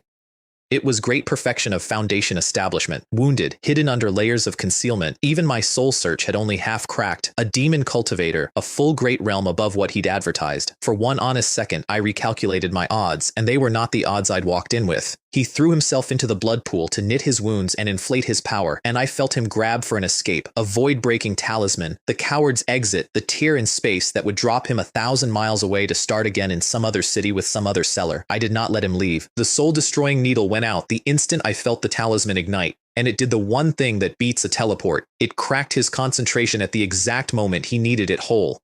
The tear in space guttered and collapsed with him still on my side of it. And before he could draw another breath to try again, the frost sword took his head off his shoulders, and the imperial preceptor of the empire, terror of 100 families, rolled to a stop on the floor of his own charnel house. I let the children out. I found the ones who could still walk and pointed them at the stairs in the city watch, and I carried the 2 smallest myself. I carved a warning into the stone wall for anyone who thought this address was open for business, and then I burned the place to the foundation, and I was 3 roofs away before the fire brigade woke up. I do not usually announce myself. I made an exception. Some rooms should be ash. Guimang's storage ring was almost empty. The man had been running broke and cornered, which is why he'd been reduced to what he was reduced to. But almost empty is not empty, and what it held stopped me cold, in a good way this time. The second half of the pill cauldron true scripture. Hundreds of pill formulas running all the way up to nascent soul grade. The reason the pill cauldron sect had been hunting this man across the world, now sitting in my palm. Plus a control art for 10,000 insects, incomplete, filed for later. And I still had that black jade slip from the Legacy Temple, the 9 Revolutions body refining art, so I fed it to the Gourd on principle, and the Gourd handed me back the 9 Revolutions golden body art, a body refining path that ran all the way to soul transformation and stacked cleanly on top of my longevity cultivation, 2 engines in 1 chassis. I found a quiet stretch of wilderness on the border between 2 sex territories where neither patrols and both assume the other does, and I sat down and did not get up for 10 years. I came out of that hole at late foundation establishment, my body refined to the 3rd revolution, flesh and bone now roughly as durable as a decent spiritual sword, having memorized the entire pill cauldron scripture and then burned it so no one could take it off my corpse. And then I did the sensible thing a newly wealthy man with a dangerous face does. I went to the biggest, busiest, most anonymous city I could find, and I disappeared into a crowd. Zixia Immortal City, a haven for loose cultivators under the protection of a true person named Zixia, the kind of place where nobody asks your last name and everybody has a fake one. I rented a cheap cave dwelling, D7, over a stable earth fire pit perfect for an alchemist, and I hung out a shingle as a mild pill refiner named Shu Jian, and I started laundering my absurd secret realm haul into spendable money the only way I knew how. I sold 8,000 low-grade spirit stones worth of ancient materials at the Zixia Pavilion, walked the payment past the Gourd, and walked out with 8,000 mid-grade stones, which is to say roughly 800,000 low-grade, which is to say golden core money in a foundation cultivator's pocket. The Gourd doesn't just make treasures, it makes exchange rates cry. I spent some of it looking poor and eccentric on purpose. 300 cheap tier 2 talismans, because I had a feeling about talismans. A cracked 3rd-tier blazing sunblade talisman treasure nobody wanted. 50 mid-stones, a steal for a thing that could kill an early golden core 3 times before it died. And on a whim, from a junk stall, a dead gray stone egg that hadn't hatched in anyone's memory. 10 mid-stones because I am constitutionally incapable of walking past a mystery object priced like garbage. Old habits. The last time I trusted a piece of junk nobody wanted, it fixed my entire life. 3 local foundation cultivators watched the eccentric alchemist flash mid-grade stones around and marked me down as a fat sheep, and they tailed me home, and they bounced off my door array like sparrows off a window, and I did not even get up to look. Then I got to work turning my junk into gods. The 300 cheap talismans went into the Gourd and came out tier 2 supreme, 300 of them, an arsenal that could paper over a battlefield. The cracked blazing sunblade went in broken and came out a whole 3rd-tier talisman treasure, an early golden core killer with 3 good swings in it. And the dead gray stone egg went in worth 10 midstones, and what came out was not a rock. It was a golden wind cicada. Number 32 on the old rolls of ancient exotic insects, a golden jade thing whose chirp attacks the soul directly, whose wing gale carries poison that moves so fast it may as well teleport. My 10-stone paperweight was a legendary spirit beast egg that the entire market had walked past for years.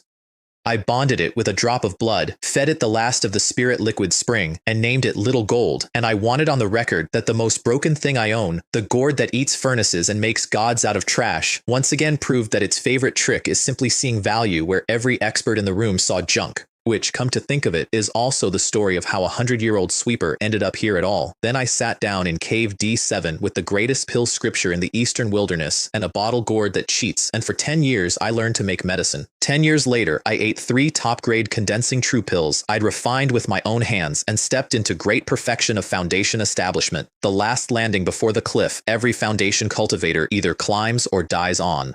Little Gold had grown from a hatchling into a palm-sized terror that could put a foundation cultivator's soul on the floor with one chirp. And I had gotten to know my neighbors, because a man hiding as a mild alchemist has to have at least a few people who will vouch that he's boring. A loose cultivator couple, Wu Kai and Hiruoxi, both late foundation, decent, broke, in love, and a talisman master named Gao Feng at great perfection, who talked shop with me over the cave district wall. Ordinary people, I'd almost forgotten I could have those. They were the ones who told me about the auction. The Zixia auction came once a decade, and this year the grand prize had the whole city buzzing, a gold core forming pill, the single most valuable object a foundation cultivator can covet because it can drag a merely good breakthrough up into a great one, and the difference between a good golden core and a great one is the difference between 400 years of life and a shot at the nascent soul that lives past 1,000. Everyone in Zixia wanted that pill. I wanted it too, but I'm an alchemist now, and I'd read the greatest pill scripture in the eastern wilderness, and I knew something the bitters didn't. I didn't need to win the pill. I needed to win its recipe's 3 ingredients and make my own, and let the gourd do what the gourd does. Pure yang golden vine, soul-settling flower, xuangge grass. I already had a young sprig of the grass, bought cheap, aging fast in the gourd. I needed the other 2, so I put on a middling foundation face and went to the auction to shop. I was not the only ghost from my past in that room. 3 tiers up, behind a veil I would have known anywhere, sat Shui Meilan, still calling herself a foundation cultivator, radiating the specific stillness of someone hiding a golden core and a grudge. And below her, at a side table, sat Su Mingyu, late foundation now, cool and sharp as ever, and beside Su, laughing at something, all grown up, was Hua Yan, my Hua Yan. Hua Meihua, a foundation cultivator in her own right now, no longer the village girl who'd carried me cherries, and the sight of her laughing in a good robe in a safe city did something to my chest that 10 years of alchemy hadn't touched. I sank a little lower in my hood and said nothing. You don't walk up to the people you love when your face is a lie and your name is Shu Jian and there's a golden core in the room who wants you dead. The pure yang golden vine came up, and an alchemy grandmaster named Hao Qisheng decided he was going to have it, and he ran the price up with the lazy confidence of a man used to winning. I took it off him at 35,000 stones with the flat finality of a man who was not going to lose, and I felt his glare find the back of my hood and stick there. Congratulations to me, a brand new enemy, an alchemy grandmaster, exactly what a man in hiding needs. I also quietly won the 3rd Purple Cloud Spirit pill for 80,000, a pill that sharply raises core formation odds, and I noticed Su Mingyu win one of the others for herself because she was clearly hunting the same cliff I was. Shui Meilan bought one thing all night, a plain black stone from some ancient battlefield that no force in the room could scratch, and paid a fortune for it, and I filed that away as the kind of detail that comes back to bite you in about 200 years. The gold core forming pill itself went to an actual golden core for 200,000, and I let it go without a flicker, because I was going to make 4 better ones for the price of groceries. I got what I came for. I should have gone home. But I saw Su and Huayan leave with a purple cloud pill between them, and I saw 3 shadows peel off the crowd to follow, so of course I followed the shadows. They caught the women in a quiet ward outside the city, 3 tribulation-scarred loose cultivators who called themselves the 3 Black Fiends, the leader. At Great Perfection Foundation, all of them there for the pill and willing to spill blood over it.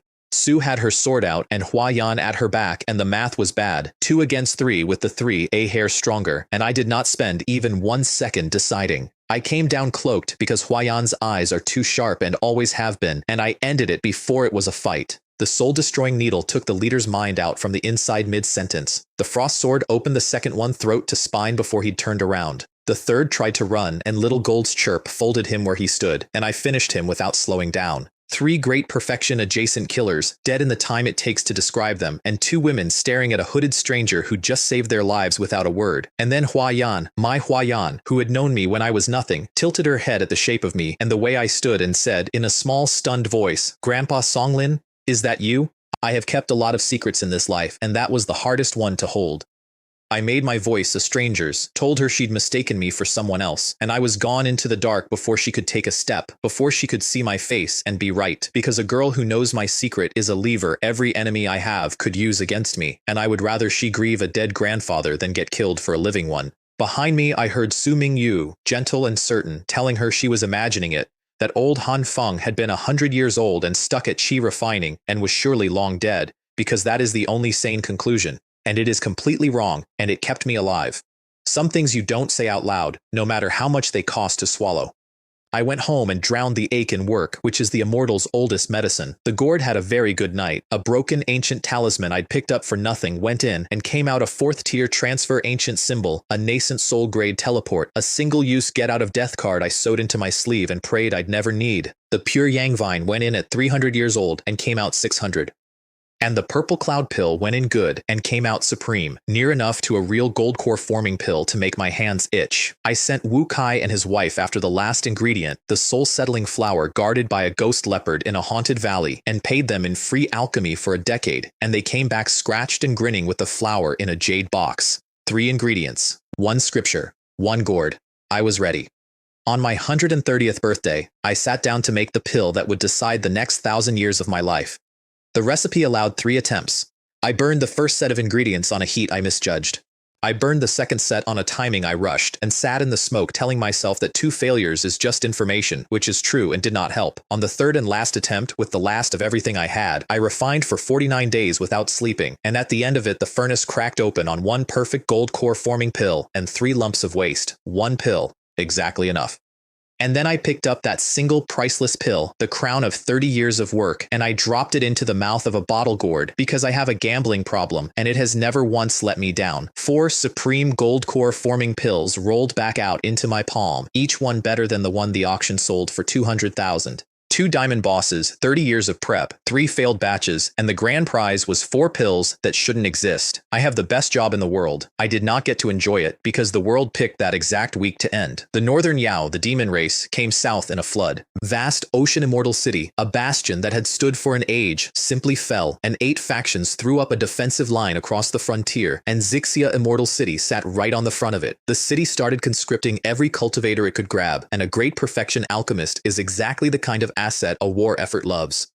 So I bribed the conscription deacon with a batch of healing pills to list me as essential rear echelon pill supply, which was even true, and while the city braced for a siege, I sealed my cave, sat down on my 4 impossible pills and my 1 supreme purple cloud pill, and reached for the cliff. I ate all 5 at once. That is not how it's done. That is how you die, or how you make something that has no business existing.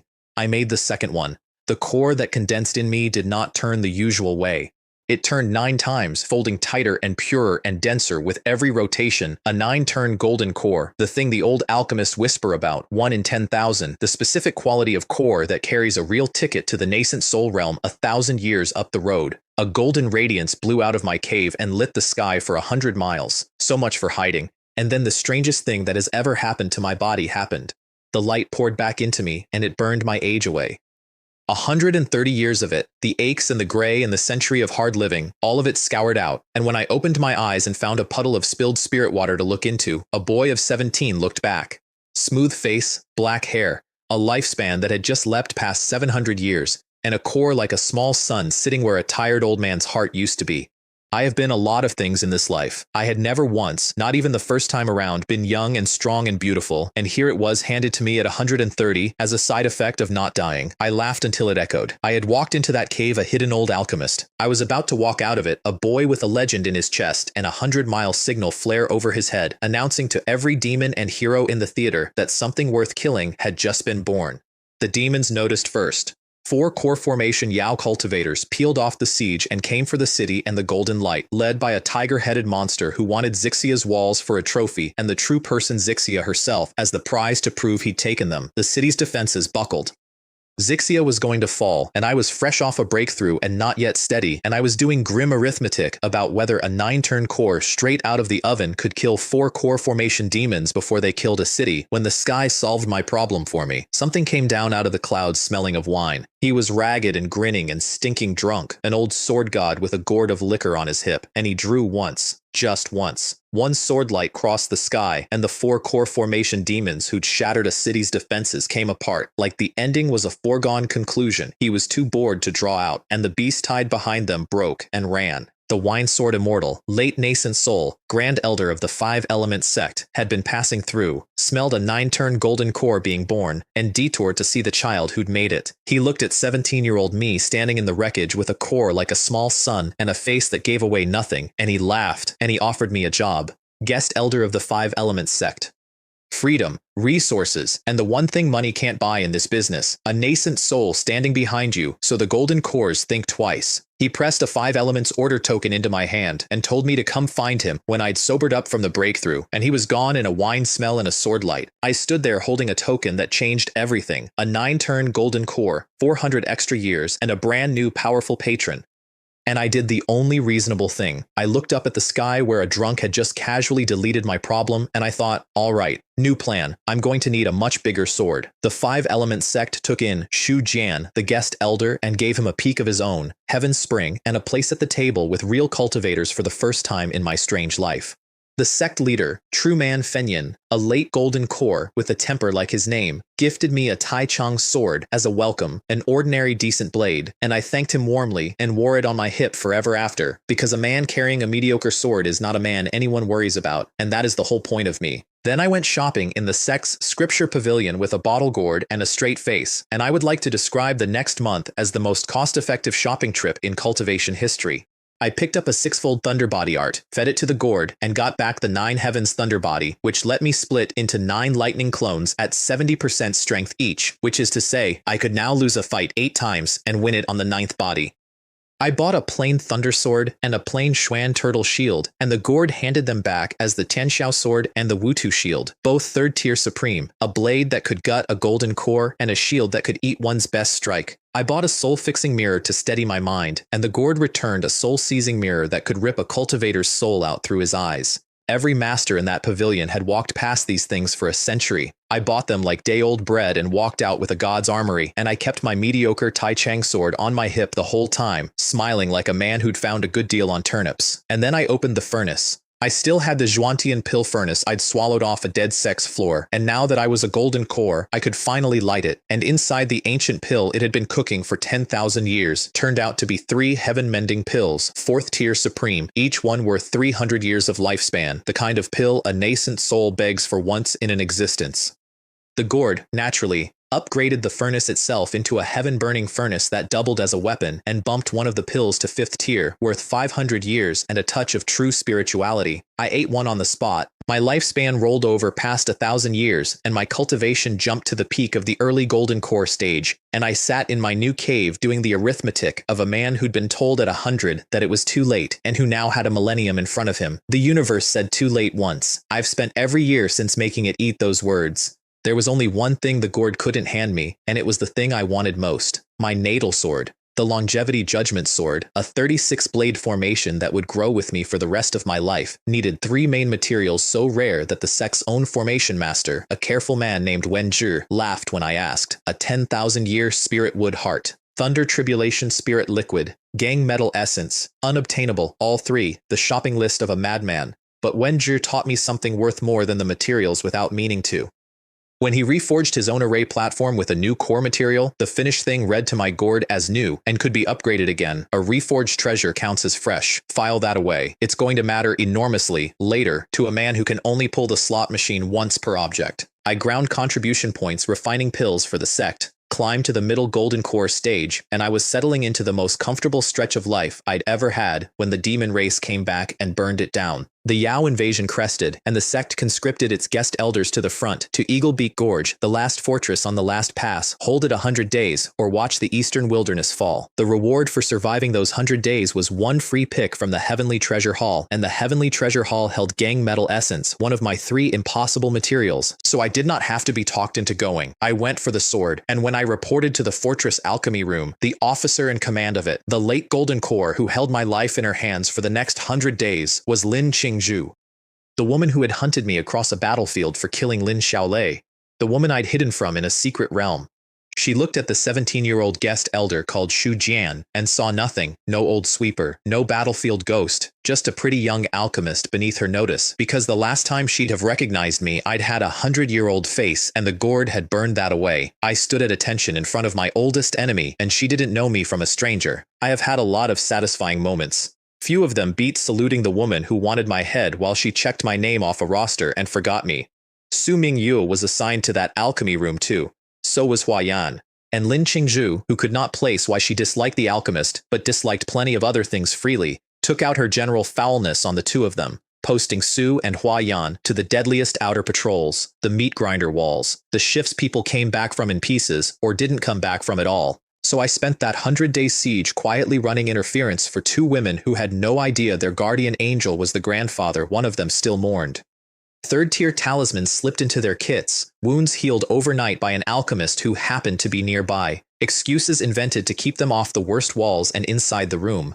Hua Yan, patching a burn I'd secretly already half closed, told Su once that cold elder Shu reminded her of someone, that his fussing felt like her grandpa's, and she didn't know why she'd said it, and I ground a pestle very hard and said nothing at all. On the 90th day, the fortress broke. A wave of Yao beasts came over the wall the patrols couldn't hold, third-tier monsters pouring into the compound, and two of them ran down Su and Hua Yan in the open with nothing between them and being torn apart but distance that was closing fast, and I made a choice I'd been putting off for 30 years.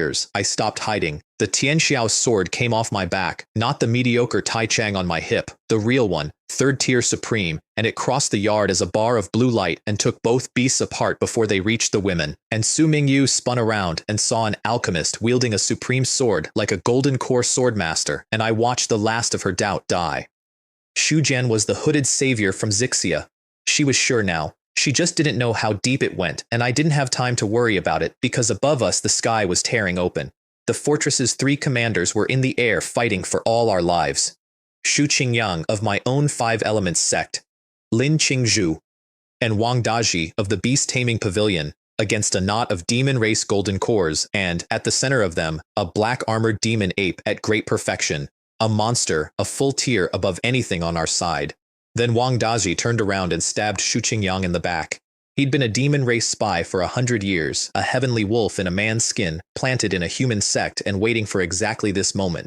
But Shu Qingyang had smelled the wrongness in him a beat early, and instead of dying he crushed a talisman the wine sword Immortal had given him for the direst possible hour, a nascent soul dharma body sealed in paper, and the drunk sword god's shadow rose over Eagle Beak Gorge and drew once, 5 demon golden cores and the traitor Wang Daji came apart in a single swordlight. The black-armored ape answered by shattering an ancestor's bone talisman of its own, a 4th-tier horror, and the 2 borrowed powers annihilated each other in a blast that lit the whole gorge white, and when it faded the Dharma body was spent. Shu Qingyang dropped out of the sky unconscious and dying, and the field held exactly 2 figures still standing. The demon ape, mortally wounded, dragging itself upright on will alone, and Lin Qingzhu, injured, greedy, and alone with the biggest merit of her life lying half dead in front of her. She went for it. A dying great perfection demon ape is the kind of kill that makes a golden core's career, and she threw herself at it for the glory, and the ape had exactly enough left to nearly take her head off. And suddenly Lin Qingzhu wasn't hunting merit anymore. She was losing, bleeding, out of her depth. And she looked down and saw the young alchemist Shu Jian flying up toward the fight, and she did the thing that sealed her. She called to me for help. Elder Shu, quickly, help me kill it. We'll split the merit. The woman who'd spent 30 years wanting me dead, begging me to save her. I flew up behind her like I was rushing to her side, and I put the Tianxiao sword through her golden core from the back. She froze, not from pain, from confusion. She turned her head, and she looked at the pretty young alchemist she'd checked off a roster and never once feared, and I watched her try to understand it in the last second she had. Why? Who? How? And she died in the air over Eagle Beak Gorge without ever getting the answer, without ever knowing that the 100-year-old sweeper she'd hunted for a lash she didn't even remember ordering had finally, patiently, 30 years later, collected. I didn't gloat. I didn't explain. You don't owe a speech to a debt. You just pay it. Then I turned the soul-seizing mirror and the Tianxiao sword on the dying ape and finished what the Dharma body started, and the sky over the gorge went quiet. I came down and healed Shu Qingyang before he could slip away, pulled him back from the edge with longevity essence, and when he woke, I handed him a story with no holes in it. The demon ape killed Lin Qingzhu. I killed the demon ape and pulled you out. He believed every word because it was mostly true and because I'd just saved his life, and a late golden core of the 5 Elements sect now owed his existence to a young guest elder named Shu Jian. He was so grateful he pressed the entire battlefield's loot on me, 3 storage rings, Lin Qingzhu's and the traitors and the apes, millions of stones and golden core demon cores, and 4th tier thunder iron and rare body refining milk, and I took it all and then handed Lin Qingzhu's own ring right back to him, asking him to return it to the spring and autumn sect so her people could mourn her properly. Nothing deflects suspicion like the man who politely returns the dead enemy's belongings. I have learned to be generous with exactly the things that would hang me. I gave Su and Hua Yan a parting gift each before we left the gorge, a gold core forming pill apiece, priceless things to carry them both up the cliff I'd already climbed. They took them with pink faces and a completely wrong idea about why a handsome young elder was being so generous, and I let them keep the wrong idea because it was safer than the right one, and I made my escape from their thanks with the grace of a man fleeing a burning building. The fortress held its 100 days. The nascent souls of the human sex killed 2 of the 3 demon kings, and the Yao invasion broke, and the eastern wilderness held. I went home with a late golden core's fortune, picked gang metal essence and thunder tribulation spirit liquid out of the heavenly treasure hall as my reward, 2 of my 3 impossible materials in one afternoon, refined the ape's demon cores into 20 top-grade dragon tiger golden pills by way of the gourd, and swallowed 8 quiet years in seclusion. I came out at the late golden core stage, 140 years into a life I'd been told was over at 100, with 2/3 of a legendary sword's ingredients in a box, and 1 name still unaccounted for on a very old list. The last material lived at Wanbao. Xu Qingyang, who still thought he owed me his life and was right, brought me along to the Wanbao Grand Assembly, the once-a-century market of the 9th Great Sect, a city so rich it kept nascent souls on the door. I needed a 10,000-year spiritwood heart for my sword and 2 evil energies, 1 yin and 1 yang, to finish refining my golden body, and Wanbao was the one place on the continent that might have all 3 on the same week. I went in wearing money and a bland smile and came out having quietly become the most interesting mystery in the building, which is the exact opposite of my life's plan and happened anyway. I'll spare you the full ledger of what a bottle gourd does at the greatest market in the world, because if I listed every upgrade we'd be here past your bedtime. The short version, a cracked jade talisman off a junk table went into the gourd overnight and came out a 4th tier 9 heavens thunder control talisman that could make a nascent soul flinch, and I bought it for the price of a nice dinner because the stallkeeper thought it was broken. That is the whole business model of my life. Buy what the experts have written off. Wake up rich. The profound yin energy I needed for my golden body turned up at the private exchange meet, and the person holding it was an old acquaintance in a black veil, Shui Meilan, middle golden core now, still the heavenly demon cult's veiled maiden, still looking at Xu Jian like a riddle she fully intended to finish taking apart. She had the yin energy, and so did a Geluo sect elder want it, a sour-faced man named Ge Hai, who had clearly decided the veiled saintess was going to be his, whether she'd agreed to it or not. So when I bid against him, Shui Meilan, who has a sense of humor like a thrown knife, did not simply sell to the higher offer. She drifted her price down for me and up for him, leaned a fraction of an inch in my direction while she did it, and let Ge Hai draw every furious conclusion a jealous man draws, using me, shamelessly, as a stick to beat a suitor she found tedious. I got my yin energy at a discount. Ge Hai got a face the color of a fresh bruise and a certainty, entirely false, that the mystery man had stolen his woman. She is nobody's, least of all mine, and I told her so with a look, and she smiled under the veil like that was the funniest thing she'd heard all decade. I walked out with a brand new mortal enemy I hadn't asked for, add him to the list. The list was getting long. Ge Hai found me again at the auction proper, and made the mistake of trying to win in public. I had come to finish my shopping, and I was not in a mood to lose. A 5,000-year Thunderwood root came up, sword material, and he bid, and I bid over him without looking. 3 GE Thunder pellets, each one able to crack a nascent soul, and he ran the price up out of spite, and I let him, then took them anyway at a number that made the room gasp. A marrow of pure yang light for my golden body, and by now the whole hall had realized the game. The fuming Geluo elder and the calm young stranger who beat him on every single lot without ever raising his voice. I outbid him into a public humiliation, item after item, and half of Wanbao went home that night knowing the mysterious Xu Jian had money like a sect and a grudge he collected in installments. It was, I admit, not the low profile I'd planned.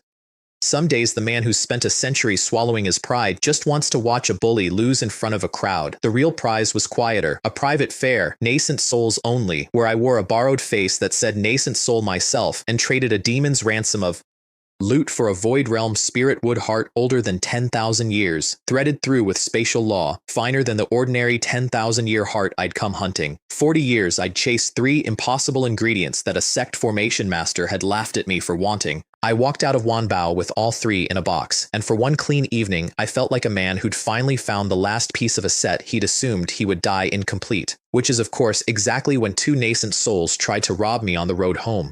The black and beaming, brother tribulation cultivators at the middle nascent soul stage had watched the rich stranger throw stones around like water and marked him for a fat sheep. They boxed me on an empty stretch of road, one ahead and one behind, 2 full stages above me, smiling the smile of men who have done this 100 times and buried 100 sheep. By every rule of the cultivation world, I was already dead, but a fat sheep with a bottle gourd is a different animal. I opened with everything, hundreds of supreme talismans off my 10 years of stockpiling, all at once, a roaring wall of thunder and ghost fire and light that turned the road into a collapsing sky. Into the middle of it, I dropped all 3 G thunder pellets, the nascent soul-cracking bombs, right in their faces. It didn't kill them, they were too strong for that, but it staggered them, blinded them, bought me the one heartbeat where 2 experienced killers had to stop and violently revise every assumption they'd made about the sheep. In that heartbeat, I crushed the 4th tier transfer talisman I'd sewn into my sleeve a lifetime ago, and space folded, and I was 1,000 miles away before the smoke cleared. Behind me, 2 nascent souls stood in a smoking crater swearing to hunt Shu Jin to the ends of the earth.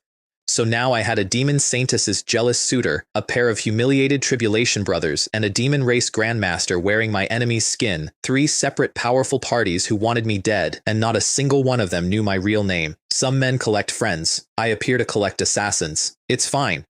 I was building the kind of strength where a long list of enemies is just a long list of debts I haven't gotten around to yet. I got home to the 5 Elements sect, exhaled, and was immediately summoned to the one meeting I'd spent 30 years dreading. They wanted Shujian in front of a nascent soul grandmaster, true Lord Yangchun, late nascent soul, grand elder of the Spring and Autumn sect, and the only direct descendant of a late golden core named Lin Qingju, who had died at Eaglebeak Gorge under circumstances her family had never stopped finding suspicious. He had come to investigate her death personally, and he had brought a karma mirror. I want to be clear about how bad this was. A 4th tier karma mirror does not look at your face or your alibi. It looks at the threads of cause and effect wound around your soul, and it shows, in light, every death you are tied to.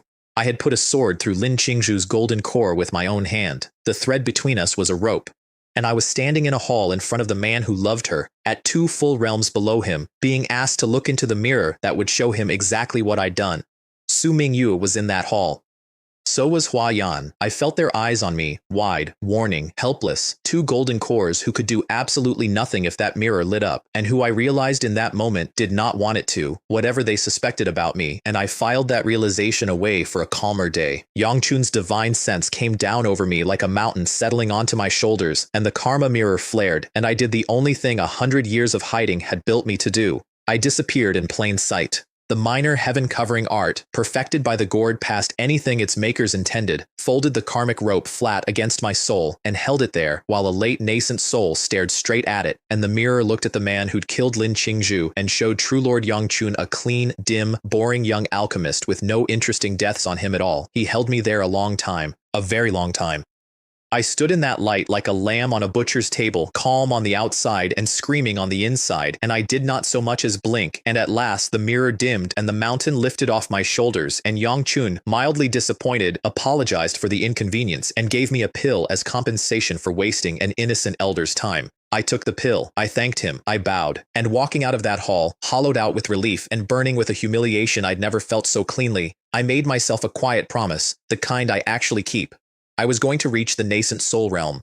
I was going to stand level with the man who just made me a lamb on his table. And one day, on my schedule and not his, the Spring and Autumn sect and I were going to have a conversation about a mirror, but that's part 2. I had a sword to forge first. On the way out of that hall, I learned the price of what I'd seen.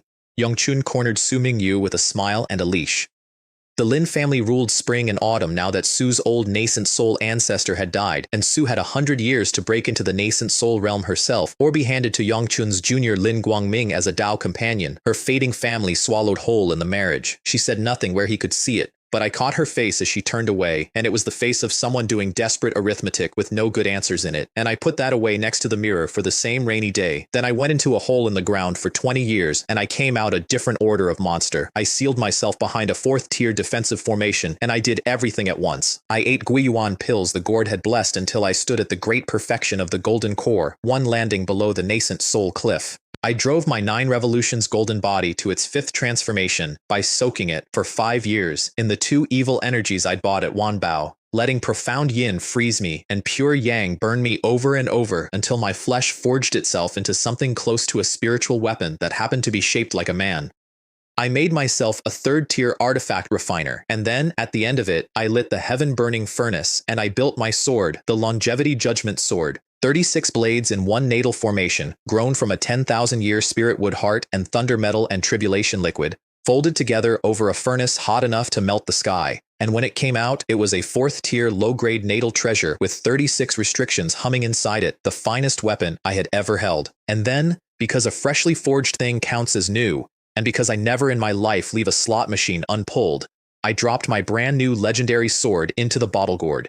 It came back 4th-tier top grade, 72 restrictions, striking with the weight of a spirit treasure a full tier above what I'd made. I sank all 36 blades into my dantian to grow beside me for the rest of my life, and for the first time since I climbed out of a garbage haul, I felt genuinely, properly armed. Then I read my backlog of messages, and one of them cooled all the heat right out of me. Shu Qingyang was dead. The man whose life I'd saved at Eagle Beak Gorge, a talented, careful, well-prepared late golden core, had refined his nascent soul pill, gathered his phenomenon, and reached for the cliff exactly the way I was about to, and the cliff had killed him. Phenomenon collapsed, body destroyed, gone, a prepared genius, dead at the barrier I was walking toward. I sat with that for a while. Then I did the only sane thing his death left me, which was to decide that well prepared was not going to be my standard. I was going to be so absurdly over-prepared for the nascent soul realm that heaven itself would sigh and wave me through out of sheer exhaustion. That meant an infant soul pill, the safety net of safety nets, and infant pills need a 9-leaf resurrection grass, and those do not exist in shops. They exist, it turns out, in the hands of people being murdered on the side of the road. I was traveling to spring and autumn disguised as a nobody old golden core when I crossed a fight already in progress. 5 black fiend cult demons running down a young pill cauldron cultivator named Wei Cheng and his sister Wei Lan. I don't always stop. I stopped for this one, because the black fiend cult and I have a future, and because the Tianxiao sword was bored. 4 of the 5 were dead before they understood a third party had joined. The soul-seizing mirror took the 5th, and a grateful brother and sister were left staring at the boring old golden core who fought like a legend. They were carrying a 9-leaf resurrection grass, the exact grass I needed, meant to save their own trapped father, and Wei Cheng would sooner have died than sell it, which I respected. So he offered me something better than a sale. A pill cauldron guest elder token, and an invitation. Bring the other 2 ingredients to his sect, and we refine the infant pill together, and I walk away with one. My safety net had just been handed to me by the people I'd stopped to save. The cultivation world pays its debts strangely, but it pays. At spring and autumn, I finally sat down across from Su Mingyu and Hua Yan, both of them early golden cores now, both of them still looking at Shu Jian with that same unresolved itch, and Su told me her secret. 20 years ago, she'd found something in an old secret realm in the Black Wind Mountains and told no one. A 5-element spirit spring, nursing a clutch of 5-element spirits, the 5 pure essences of wood and metal and fire and water and earth, the single best spirit objects in existence for forming a nascent soul, each one worth a 30% leg up on the cliff that had just killed a careful genius. She couldn't break the realm's ancient formation alone. She trusted exactly one person in the world enough to bring into it, and to my genuine surprise, that person was me, the mystery man with the fake name and the 2 big sword, and I understood that whatever she suspected about who I really was, she'd decided it landed on the safe side of her heart. We made a pact. In 2 years, we'd raid the spring together and split the spirits. Between those spirits and the infant pill, I ran the numbers on my breakthrough and got something close to 90%, and 90%, after watching Shu Qingyang post 100% confidence and die, was a number I could finally live with. Before I sealed away for the last push, I let myself do one dangerous, unnecessary thing. I went to see my grandson one more time. Han Chen was turning 80, he'd risen to prime minister and then wisely retired, and the capital was throwing a birthday for the grand old man that spilled out of his mansion and into the streets. I stood at the edge of it wearing a stranger's face and watched 3 generations of my mortal family laugh under the lanterns, and there, running between the tables, was a bright-eyed boy, Han Ji, my great-great-grandson, and when I let my divine sense brush him I felt it. A spiritual root, the immortal path open in a child of my blood, 4 generations down from a sweeper who'd been told it was too late. I didn't reveal myself, I wanted to. I stood there, wanting to walk up to my grandson on his 80th birthday and say, Xiaobao, it's Grandpa, I made it, look how far we came, and I didn't. Because I am an immortal with a 1,000-year lifespan, and he is a mortal at the end of a good life, and there is a kindness in not making a man say goodbye to his grandfather twice. So I did the only thing that was both safe and true. I slipped a quiet thread of longevity essence into Han Chen, enough to carry him healthy to the far edge of his years, and another into the boy, a blessing to smooth his road onto the path I'd bled for. Better to cherish the memory than to force a second parting. I turned to go, and then Hua Yan walked out of the crowd and did the brave thing I couldn't.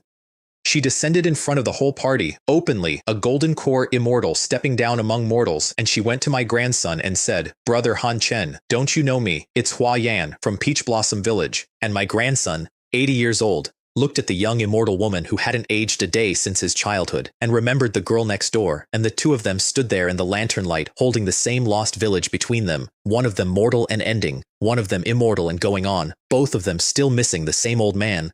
I watched the granddaughter of my heart give my grandson the reunion I was too much of a coward to give him myself, and I did not undercut it with a single joke, because some things you don't say out loud, and some things you just let yourself feel standing in the dark at the edge of a party for a life you started and could never quite come back to. Then I dried my face, put the old man away, and went to become a god. First I had to rob a dead one. On the way to refine my safety net pill, I got jumped by two more Black Fiend cult golden cores, one of them a great perfection, both of them sniffing a Black Fiend soul mark I hadn't known was branded on me for killing their cultists back at the Liu rescue. This time I didn't hide, and I didn't stall. I drew the longevity judgment sword for the first time in real anger, one blade of 36, and one strike of it opened space itself and cut a great perfection golden core and his prized bone shield into two clean halves before he finished his threat. The other one ran. Space closed on him too. Turns out a 4th tier top grade natal sword is a different conversation than a talisman. I made a note to only ever have that conversation when I absolutely had to, because one swing left me pale and winded, and then I went to the Dan Ding sect, refined my nascent soul pill with the Liu family's grandmaster, burned the soul mark off my back in a wisp of their sacred fire, ran the finished pill through the gourd until one became 3, and finally went to keep my appointment with Su Ming Yu. The 5 elements. Spring sat behind a waterfall in a dead gray secret realm, and it was everything she'd promised. 5 living jewels of pure elemental essence swimming in a 5-colored pool, the best breakthrough aid in the world, behind a barrier that a nascent soul had built 10,000 years ago and that Su had failed to crack 3 times. Su had a thunder bead, Hua Yan had talismans. I had a silver shuttle the Gourd had turned into a 4th tier formation breaker, and I put it to the barrier and it found the ancient lock's weak seam and popped a nascent soul's masterwork like a soap bubble. Both women turned and stared at the boring alchemist who'd casually outcarried a treasure they'd bled on for 20 years, and I gave them my humble nod, and we scooped the spirits into bottles. Su took water for her root. Hua Yan took gold for hers. And they pushed fire, earth, and wood on me, and the wood spirit sang to my heavenly wood root like it had been waiting 1,000 years for me specifically. I did not argue. It would have been rude. Then the spring dimmed, and a hidden cave mouth opened behind it, and inside, on a rotted futon, sat a nascent soul's skeleton with a hole burned through its dantian and a wisp of ancient devilish chi still clinging to the wound. I told the women to stand back. I approached the storage ring on the stone table with a talisman in one hand and my sword ready, and the instant my divine sense brushed it, the corpse's true owner woke up. A thumb-sized black nascent soul phantom launched out of the ring straight at my face, screaming to possess me, and it introduced itself while it came. The Black Mountain Venerable, a human grandmaster from 10,000 years dead, body destroyed and soul corrupted and sealed in this hole by demon race arts back when he fought a demon god to save this world, and now a starving remnant that wanted my young body to walk around in. He offered to let me be the junior partner in my own skull. I declined. The longevity sword's lightning shattered his soul body backward, and 8 Gates golden lock talisman caged him mid-scream, and when the cage started to buckle, I stopped negotiating and unloaded 3 4th tier supreme attack talismans into that stone chamber at once. A sword of light, a 100-foot fire dragon, and a rain of space-cutting blades, a late nascent soul's worth of fury dumped onto a cage the size of a lantern. The mountain came down. I put up the black tortoise shield and held it over the 3 of us while the world ended in a 10-foot radius, and when the dust cleared, the ancient demon grandmaster was gone, almost gone. A thread of him, 10 times dimmer, thumb-sized and about to blow away, dragged itself out of the crater, cursed me by name to the ends of the earth, tore a hole in space, and fled. I let him go. He was a wisp with a grudge, and I had what I came for, plus a dead venerable's storage ring, and chasing a nascent soul's ghost into a hole is how confident men become dead ones. We didn't even make it to the exit before company arrived. Someone forced the realm's entrance from outside, and 3 black-robed Jiluo cultivators stormed in, and the one at their head, Great Perfection Golden Core, hawk-faced, was Gay Hai, my Wanbao enemy, the man who thought I'd stolen Jue Meilan from him. He'd tracked the realm somehow. He hadn't tracked me because I flattened my face and aura down to a stranger's the instant I sensed him, but he caught the trace of Hua Yan's rare spirit energy on the wind and came grinning, and he made the 3 of us the same generous offer men like him always make. Hand over every treasure and your lives are negotiable. His eyes crawled over Su and Hua Yan like they were part of the loot, and something in me that had spent 100 years being patient decided it was all out of patience. I struck first, because there is no reasoning with a man who's already counting your corpses. The longevity sword took the late golden core on his left out of the world before he could raise a weapon. Little gold woke in my hair and blurred out faster than sight, and its soul chirp froze the other two while its poison gale staggered them, and into that frozen half-second I fed a great sword talisman and dropped a nascent soul-grade blade of light on the second underling, who died with his shield still half-raised. J-High, great perfection, bone banner up and inner armor blazing, barely survived it, coughing blood, and while I raised the sword to finish the job, he crushed a teleport talisman and smeared himself across 1,000 miles of the realm and was gone. 2 enemies dead, 1 escaped, and not one of them had learned that the man who did it was Xu Jian, guest elder, or Han Feng, the sweeper. I didn't know it yet, but Ge-Hai landed in a cave on the far side of that realm, half dead, and the thumb-sized wisp of the Black Mountain Venerable was waiting there, and it did to Ge-Hai exactly what it had tried to do to me. It ate him from the inside and put on his body and his name and his memories like a coat. Somewhere out in the world, my jealous enemy was now wearing an ancient grandmaster who'd sworn to refine my soul, and the two of them agreed on precisely one thing, which was me. That's a part 2 problem. On the day itself, I just parted ways with Su and Hua Yan, took their odd thanks and their oaths of a returned favor, and pointed myself home to the one place safe enough to become what I was about to become. Back at the Five Elements sect, over the sect's 4th-tier spirit vein, behind a Vajra array that could hold off a mid-nascent soul for a while, I sat down to cross the cliff that had killed Xu Qingyang. But first, I did the thing I always do. I dropped the wood spirit into the gourd, just to see. It took 7 days instead of 1, which told me it was fighting me, which told me it was something special. On the 7th day the gourd sang, and what floated out was not a spirit anymore. It was a wood spirit infant, a chubby green baby wreathed in the oldest law of living things, a treasure the ancient texts swear can help condense a nascent soul, and that most nascent soul ancestors never even see. My 10-stone junk instinct had just handed me a legend again, and I stopped being surprised by the gourd somewhere around the point where it turned a shrub into a demigod for me. Then I swallowed a nascent soul pill, and I broke my own golden core on purpose. It shattered like glass and did not scatter. It gathered 166 years of a life packed into one seed of pure origin, and I began, very carefully, to fold it into a new shape, an infant version of myself, my soul made flesh. The wood spirit infant threw itself in and steadied the whole trembling thing, and the little me started to solidify, and I let myself think, for one fatal second, that I was going to make it. That was when the world went black and the heart demon came for me. It wore my own voice, which is the cruelest trick, and it opened with the gourd. It showed me the bottle glowing huge in the void, and it purred, "Why struggle? Why suffer the cliff at all? Just keep feeding it treasures, endless pills, endless weapons, the whole world on its knees, immortality with no risk. Merge with the gourd, let it be your master, and never work again." And for a heartbeat it was so tempting, because it was true, the gourd could do all of that.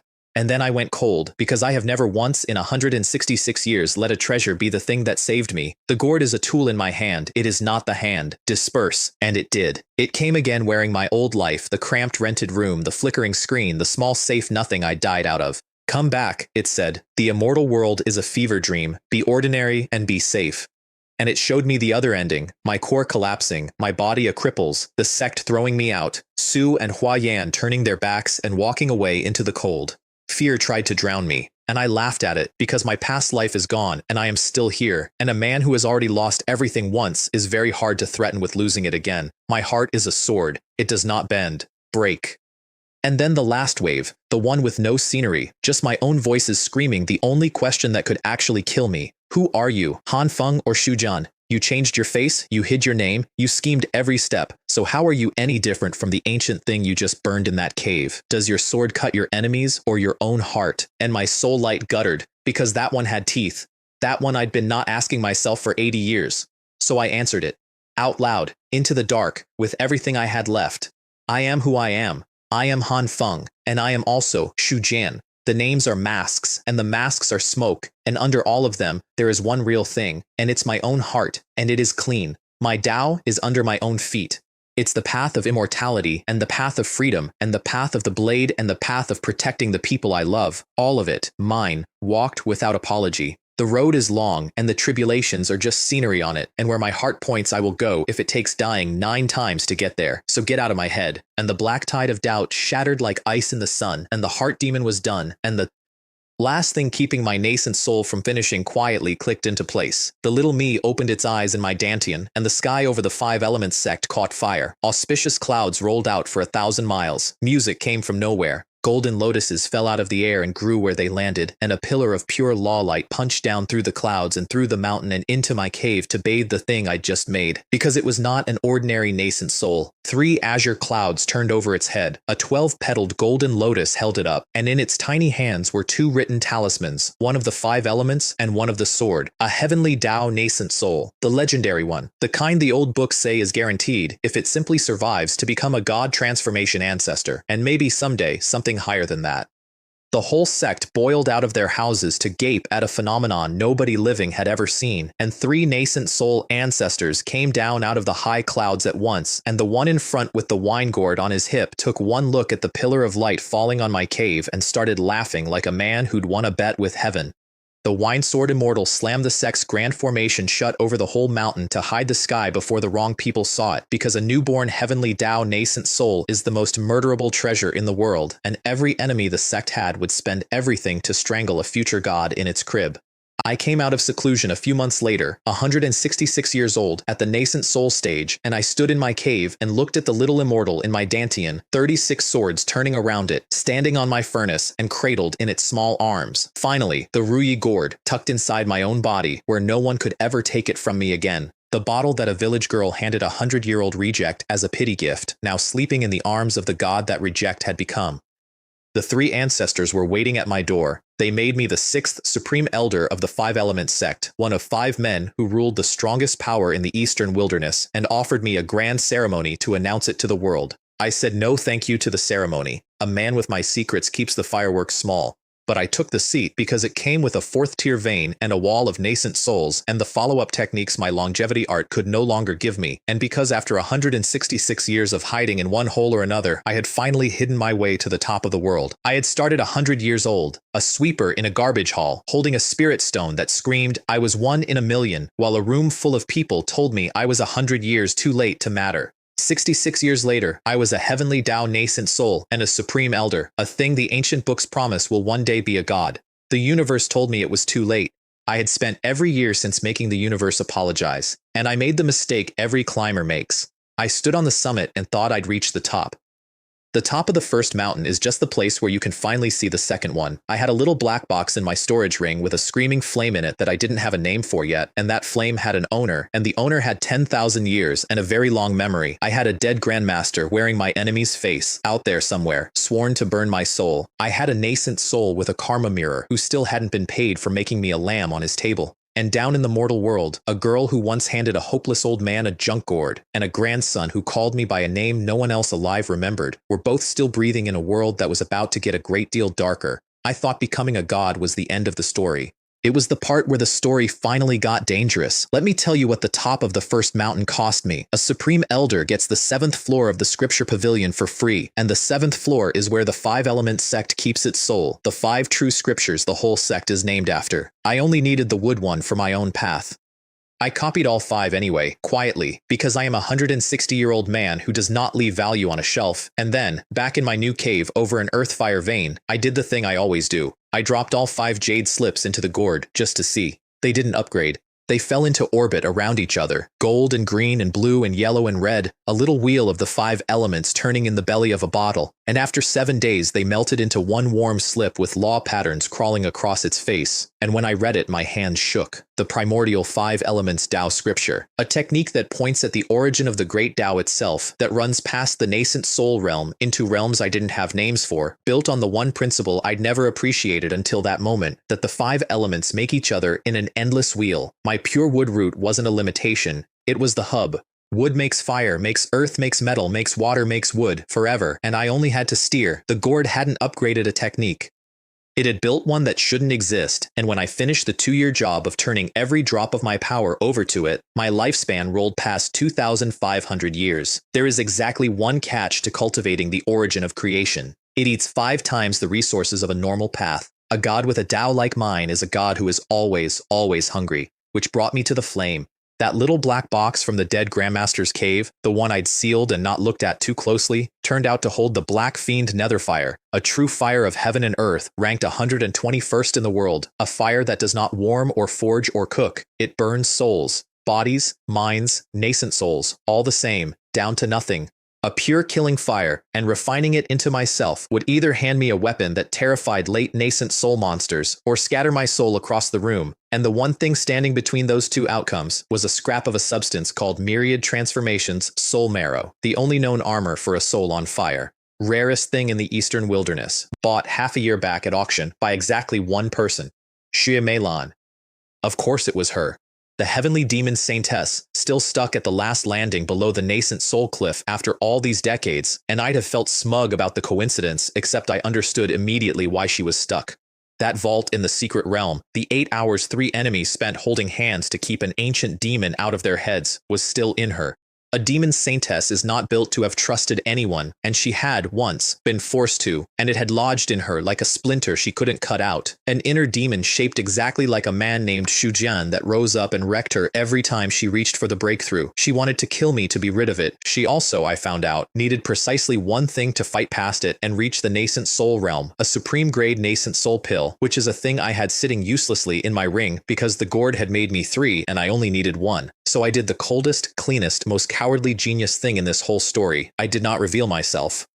I put on a demon cultivator's face, walked into a heavenly demon auction in the heart of their city, and when the exchange opened, I sent one anonymous line of divine sense up into her private box. The pill you need, I have it, supreme grade, and I will trade it for exactly one thing, the soul marrow, nothing else. She tested it, saw it was real, and traded, and neither of us ever said a name. She walked away with the key to her cage. I walked away with the armor for my fire. The one secret we swore in that vault to take to our graves stayed buried, because I made very sure we never had to look each other in the eye to close the deal. Best transaction I ever made. I gave my inner demon the cure for hers, and got out of the room before either of us had to feel anything about it. And then, on the road out of the demon city, 2 golden core muggers made the mistake of their short remaining lives. They tailed the rich stranger into the wilderness, the Chin brothers, and I turned around and shook a banner at them, the White Bone Soul banner, an old bone flag I'd rebuilt out of Gay High's leavings into a 4th-tier soul eater, and it reached into 2 men and pulled their souls out through the tops of their heads, and they fell over as husks. I was cleaning up to leave when the sky split, because killing the Chin brothers rang a bell I'd been wanting to ring for decades. The black and beaming dropped out of the clouds, the 2 nascent soul road brothers who'd cornered me outside Wanbao years ago and made me burn my one good teleport talisman to escape with my life. They came for revenge and greed, the same 2 who'd once made a foundation stage nobody burn his only escape talisman to survive, and they opened exactly the way seasoned road brothers open, together, seamless, a killing machine with 2 heads. Heiwu led with a frost sword that could freeze the magic in your veins, backed by a ghost-headed shield. White worked the edges, a blood-red trapping talisman blooming around me to pin my feet, a soul-hooking rope sliding for my ankles like a snake that had done this 1,000 times, offense, defense, and control, all landing in the same half-second. Decades ago, that opening would have ended me. I didn't so much as step back. I shook the White Bone Soul banner, and 10,000 dead voices went through both their skulls at once, and while their coordination stuttered, I got a Vajra talisman up and let their best strikes ring off it like hail off a temple roof. They saw the talisman was supreme grade, and I watched the greed war with the fear in their eyes, the specific look of 2 thieves realizing the fat sheep is carrying a god's arsenal and being too far in to run, so they doubled down, because that's who they were. Black poured his blood essence into the frost sword until it became a 100-foot demon dragon of pure killing cold. Fine. I fed him a fistful of black netherworld thunder to keep him busy, and I turned the real work on his brother. 7 longevity judgment swords, the most I could turn back then, dropped over Baiming in a cage of judgment light and sealed the space around him shut. He felt it and understood it and started screaming that no early nascent soul carries 7 supreme natal swords, which was true, and did not help him. He threw his ghost fire, his hooking rope, every trick of a long, ugly career, and the formation ate all of it and tightened, and when he finally shrieked about a heavenly demon disintegration and reached to blow his own core rather than be taken, the swords folded into one strike and cut him in half before he finished the word. His little soul came screaming out of the ruin trying to bolt into the void, and I let the bone banner drink it, and one of the 2 men who'd once made me run was simply gone. His brother lost his mind.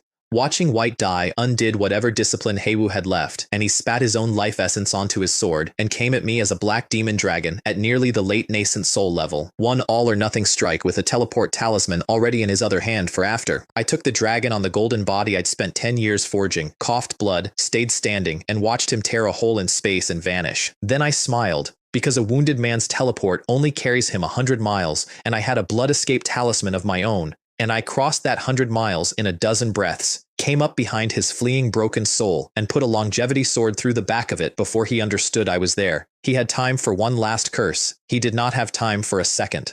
Both of them, the men who'd once cornered a small man and laughed, gone, in an afternoon, by the hand of the small man. I stood in the wreckage with my ears ringing and felt an old humiliation I'd carried for decades finally close over and go still. Ask me again whether I hold a grudge.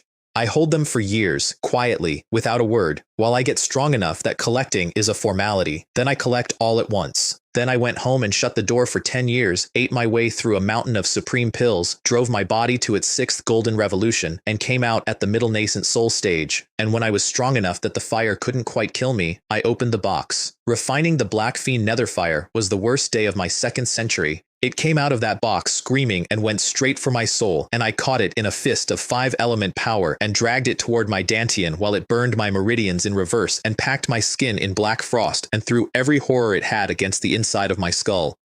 When its core lanced through my defenses and lunged at my nascent soul, the little god in my belly opened its eyes and the 2 gourds in its arms flared, and my own soul, forged in the origin of creation, refused to be extinguished, and in the one heartbeat the fire hesitated, I stamped my mark on it and made it mine. After that, it was a long, patient, agonizing taming, but the ending was never in doubt anymore. I came out of it holding a fire that unmakes souls, and a very cold certainty that I now had everything I needed to visit an old grievance. Because I had never, for one single day, forgotten a man with a karma mirror. But the karma mirror came to me first, and it brought company. While I'd been in the dark taming a fire, the eastern wilderness had gone to war. The Black Fiend cult, that faceless outsider power, turned out to be an actual army with an actual grudge, and they made 2 moves at once. They lured the Wine Sword Immortal and Zhao Yuan away to the borders and pinned them there. The cult's own leader, a great perfection nascent soul, personally tying up the strongest sword in the eastern wilderness. And with the 5-element sect suddenly guarded by exactly 1.5 nascent souls, kindly old Dingyu and a Shujian nobody thought could fight, they came to burn my home to the ground. 4 nascent soul demon cultivators stood outside our formation, a withered horror called the bone-corroding ancestor, the cult's vice leader, middle nascent soul, holding an ancient hammer that ate barriers, 2 early nascent soul killers, a scythe man and a veiled woman, the soul-reaping emissary and the lady soul-stealing, and at the front, wearing a face I knew, the possessed shell of Geihai, which is to say the Black Mountain Venerable, the ancient demon soul that had crawled out of my mess in the secret realm and spent decades climbing back to power inside my enemy's body. He'd come for 2 things: the destruction of the human sex and the return of a certain black fire that he could feel, now, burning somewhere inside my sect. The fire I had just spent 10 years making mine. Their hammer broke our sky. The 5 elements. Heaven's Ceiling Formation was a 5th-tier wall meant to laugh at a late nascent soul, and the ancient hammer was built for exactly one job, breaking exactly that kind of wall, and under 4 nascent souls pouring power into it, the barrier that protected thousands of my sect's disciples cracked and tore open. Old Ding Yu held the array alone and coughed blood into it and could not hold. The demons poured toward the gap, and every terrified elder and child in the 5 element sect looked up at the end of the world. Off in the distant clouds, a 5th nascent soul watched and did not yet move. Shui Meilan. She'd come, in the end, to confirm with her own eyes whether the 5 elements elder named Shu Jian was the man who haunted her, and she'd arrived to a massacre in progress, and she'd surprised herself. She had planned for decades to kill Shu Jian. Watching him about to die under 4 demons, she found she had no wish to see it happen. I'll save him first, she told herself, unconvincingly, and then kill him later. She is going to spend a long time telling herself that. She never got the chance to decide because that was the moment I came out of the mountain. A single sword light left Qingyun Peak faster than thought, crossed the whole sect in a heartbeat, and took the Black Mountain Venerable across the chest before he'd finished savoring the broken wall. It opened him to the bone and threw him back screaming, and I walked out of my collapsed cave into a sky full of demons, wearing the calm face of a man who has all the time in the world. I recognized the thing in Geihai's skin the moment I saw it move, the old demon from the vault back for more. I told Ding Yu to hold the withered one and leave the other 3 to me, and he gave me the look you give a man you expect to bury, and I let the sword formation out. 18 longevity judgment swords this time. The most I could turn at once, each one a supreme 4th-tier blade, and together a cage of judgment light that dropped out of the sky over 3 nascent souls and sealed the space around them, shut like a bell jar over 3 insects. The Scythe Man came apart first. The soul-reaping emissary was fast and vicious and had spent a long career hunting souls, and he threw a black light screen off his scythe and screamed something about no early nascent soul carrying 18 supreme natal swords, which was correct, and then the golden wind cicada, grown at last out of a junk egg into a 4th-tier nightmare, put its soul shriek through the gap in his defense, and in the half-breath his mind stuttered, the sword storm came down and snapped the scythe and the man behind it into smoke. His little soul tried to teleport clear. The cicada's second cry froze it in the air just long enough for a lightning-wrapped judgment blade to catch it, and the soul-reaping emissary was simply over. The lady soul-stealing lasted 1 heartbeat longer. Her enchanting silks, that had bound and maddened men across the eastern wilderness for a century, met the sword formation and tore like wet paper, and her phantom step carried her exactly nowhere because the formation had already sealed the space she meant to step into, and a single judgment strike came down out of the sky and ended her mid-flight. 2 early nascent soul killers, gone between one breath and the next, in front of a sky full of witnesses. The Black Mountain Venerable, already open to the bone by my first strike and doing very fast arithmetic, watched 2 of his companions die in the time it takes to describe them, and made the only smart move left to a wounded man. He spat a mouthful of his own essence into a shadow escape and tore himself out of my formation and off the edge of the world, cursing, bleeding, gone again. Twice now that thing has run from me with its life. It is going to become a habit, and habits like that become part 2 problems. That left the bone-corroding ancestor, middle nascent soul, the strongest of the 4, the vice leader of the whole cult, who had just watched an early nascent soul guest elder erase 2 grandmasters in a breath, and whose withered face had gone the specific gray of a man revising every assumption he owns at once. He did not run. He was too senior and too proud, and he had the ancient hammer, so he came at me swinging a thing that broke 5th-tier walls, backed by a poison thorn and a wall of ghost talismans, everything a 1,000-year monster keeps in reserve. I ate the hammer behind a Xuanwu shield that shrugged it off, turned his poison thorn with a sword, and let the 18 blades close on him while he was busy, and one of them took his arm and half his shoulder off at the root, and when the shock of that hit him and he turned, at last, to run, I opened my other hand and showed him what I'd spent 10 years in the dark building, the black fire. He knew it on sight, of course he did. It was his own cult's most sacred treasure, the Black Fiend Netherfire, the fire his founder had bled for, and the sight of it in a human elder's palm broke something in him more completely than any sword. He had time to scream that it was impossible, that it was theirs, and then I let the fire off its leash, and it went through his body and his soul and his fleeing nascent soul all at once and left not one flake of ash behind. A middle nascent soul grandmaster, unmade, by his own sex holy fire, in the hand of a man who'd been a garbage haul sweeper the year his cult was founded. I do enjoy a tidy irony. 3 of 4 dead, 1 run off, and a sky that had held the end of the world 90 seconds ago was suddenly quiet.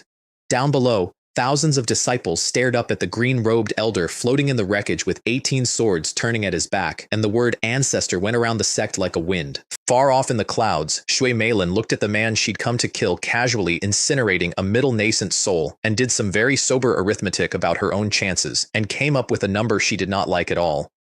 And I had barely lowered the swords when a new star came screaming across the sky, a late nascent soul pressure that flattened the whole valley, and I turned to greet it, already knowing exactly whose face it wore. True Lord Yangchun, come to save the 5 Elements sect. 30 years too late to matter, and right on time to die. We were painfully polite. He looked at the timid golden core guest elder he'd once put under a karma mirror and found a nascent soul who'd just killed 3 demons, and I looked at the man who'd made me a lamb on a butcher's table, and we smiled and bowed and each privately decided the other had to die. He gave me a bottle of pills. Congratulations on the breakthrough. So gracious. I thanked him and took it. Underneath the courtesy, he was already certain I'd killed his precious Lin Qingzhu, because nobody climbs from sweeper to soul-severing god in one lifetime without a monstrous secret, and men like Yangchun answer secrets with murder. He flew off towards spring and autumn, composing the scheme that would lure me out and end me. He should have moved faster, because I'd made the same decision about him, and I don't compose. I act. I made a show of it first.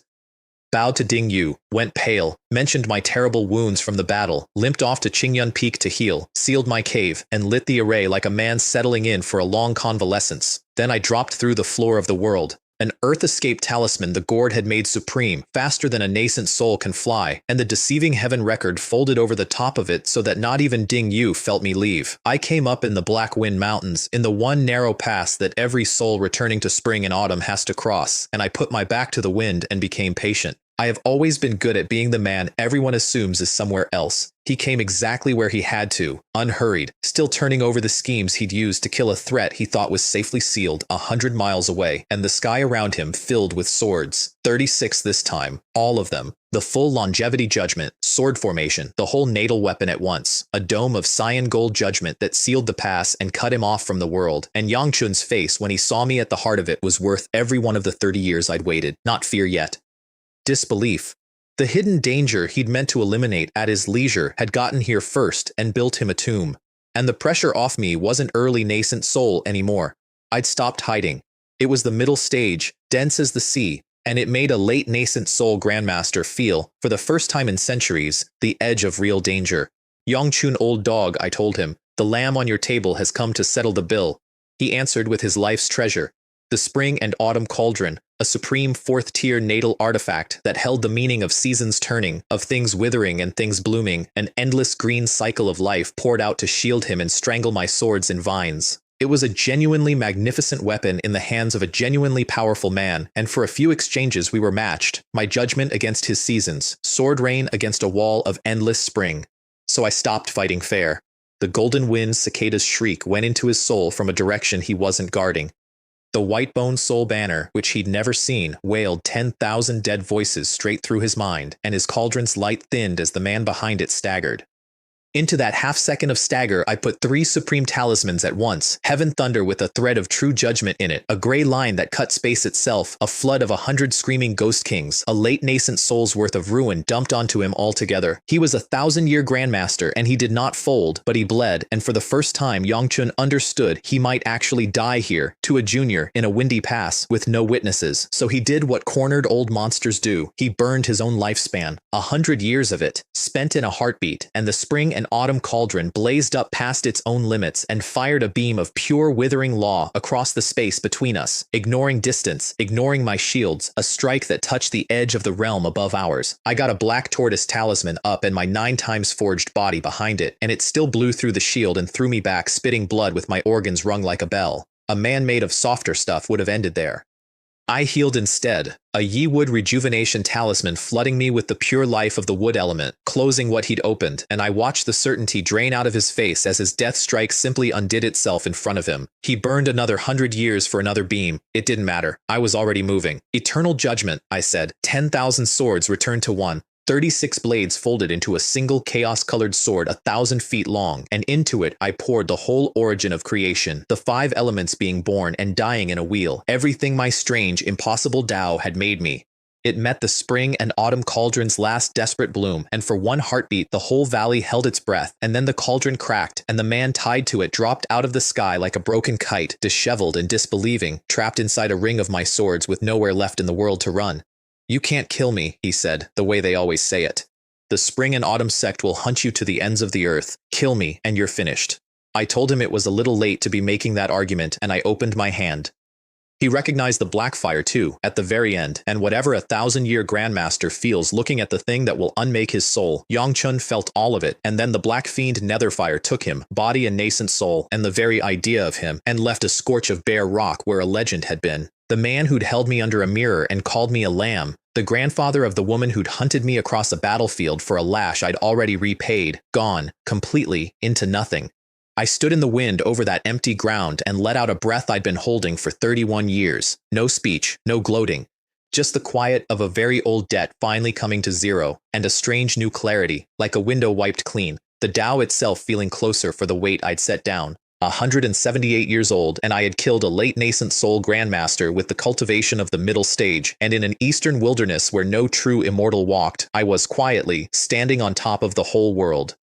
Which is exactly the moment a wise man reminds himself that above nascent soul there is deity transformation, and above that, things without names, and the top of this mountain is the foot of the next one, I reminded myself. Then I robbed the corpse, because I am nothing if not consistent. Yangchun's ring was the hoard of a man who'd ruled a sect for 1,000 years, mountains of spirit stones, ancient stone milk for my body, 9 lifespan pills, his cracked cauldron, even the wood element techniques of his own sect. But 2 things mattered more than all the treasure: the everlasting spring scripture, the exact follow-up my Tao had been missing, and a small, incomplete, palm-sized puppet of a substance that was neither wood nor metal, humming faintly with space, a substitute puppet, a life-saving treasure whose art was lost 10,000 years ago, the kind of thing that dies in your place and throws your body a world away when the killing blow lands. Incomplete. Missing its core, a thing called a 9 heavens star core, which is why Yangchun hadn't been able to use it to escape me, which is the only reason he was Ash. I turned it over in my hand and understood very clearly that the day I found that core, I would have a spare life in my pocket. I have been looking for it ever since. The Eastern Wilderness took Yangchun's death exactly the way I needed it to. A late Nascent Soul Grandmaster, dead the day after a great perfection cult leader had personally menaced the region, and everyone drew the obvious wrong, convenient line. The Black Fiend cult did it. Not one soul in the world connected the fall of True Lord Yangchun to a quiet, exhausted 5 Elements elder named Shu Jian, who was, after all, sealed in his cave, healing his wounds. The Black Mountain Venerable, meanwhile, tied off his own loose end by helping the cult wipe out the entire Geiluo sect, erasing the last people who might wonder why Elder Ji Hai had changed. And in the spring and autumn sect, a woman named Su Ming Yu heard that a shattered life tablet had just voided the marriage she'd been dreading for 40 years, and did not know whether to grieve or to breathe, and quietly, privately, wondered who in the world could have possibly killed the untouchable Yongchun for her. She and Shui Meilin both had a guess, the same guess. A mystery man named Shu Jian, who kept turning up at the center of every impossible thing, who each of them had sworn a secret with in a vault long ago, and who each of them, in her own guarded and unwilling way, had begun to circle like a moth that refuses to admit it has seen a flame. But that is a knot for later chapters to untie. I had a much smaller and much larger thing to do. I had promised myself, standing over Yangchun's ashes, that I was finally strong enough to protect everyone I loved. The universe heard me say it, and the universe, as ever, said, "Lol, prove it." 2 years later, deep in a seclusion, at the very peak of the middle nascent soul stage, and one thin breath from the late, I felt something I hadn't felt in 80 years. The little thread of my own blood I'd woven into my grandson 100 years ago and a world away was going out. I was across the eastern wilderness and standing in his bedroom in a single day. Yanjing City, the Grand Han Mansion, a room heavy with medicine smell and dim candlelight, and on the bed a shrunken old man with white hair and a face I would have known anywhere, because I had watched it learn to smile. Han Chen, my Xiao Bao. 100 years. Old, the flame of him guttering down to its last thread, and at his bedside 2 people I loved, Hua Yan grown into a golden core woman, and a slim young man with a spiritual root who was my great-great-grandson, praying to anyone who'd listen for someone to save the old man. And I could not. That is the center of this, and I won't dress it up. I am a thing that severs souls with a thought. I have unmade grandmasters and tamed a fire that eats the dead. I put my hand on my grandson and poured the purest life force in the world into him, and it ran through him and out of him like water through a torn sack, and I understood, with a completeness that broke something in my chest, that my boundless immortal vitality was not medicine to a mortal body, it was poison, and that even if it weren't, there was nothing to save. His origin was simply spent. 100 years is where a mortal ends.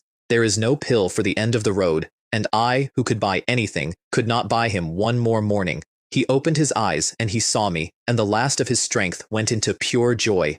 "Grandpa, it's really you." He'd spent his whole life quietly certain I was somewhere out there, and his one regret, at the end, was that he'd been afraid he would die without seeing my face again. He got to see it. I held his hand, and I told him Grandpa would think of something.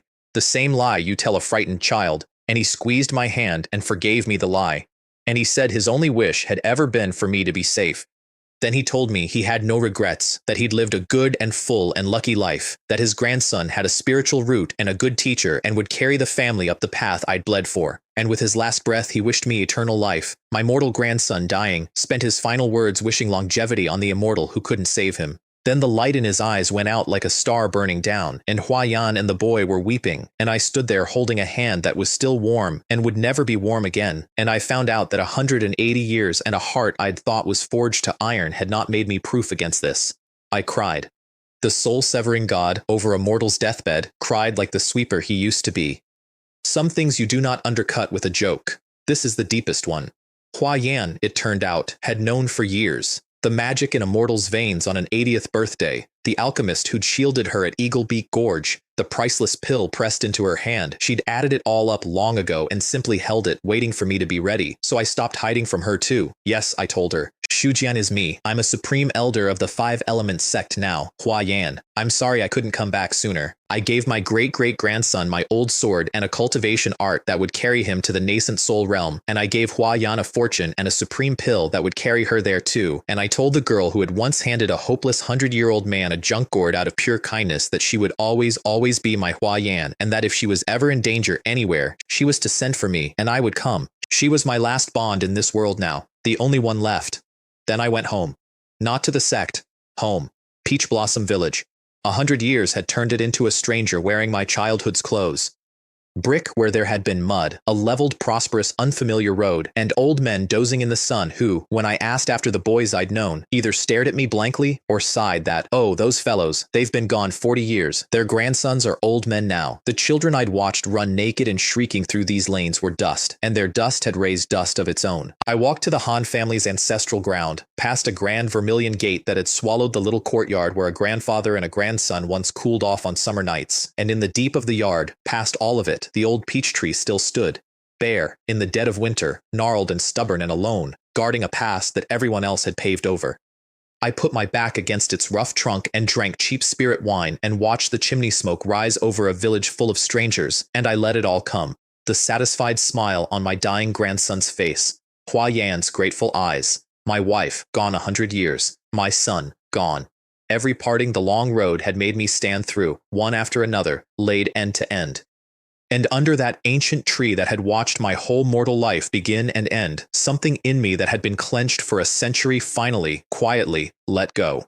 I stopped fighting the current. The mortal world is a river, always rushing on.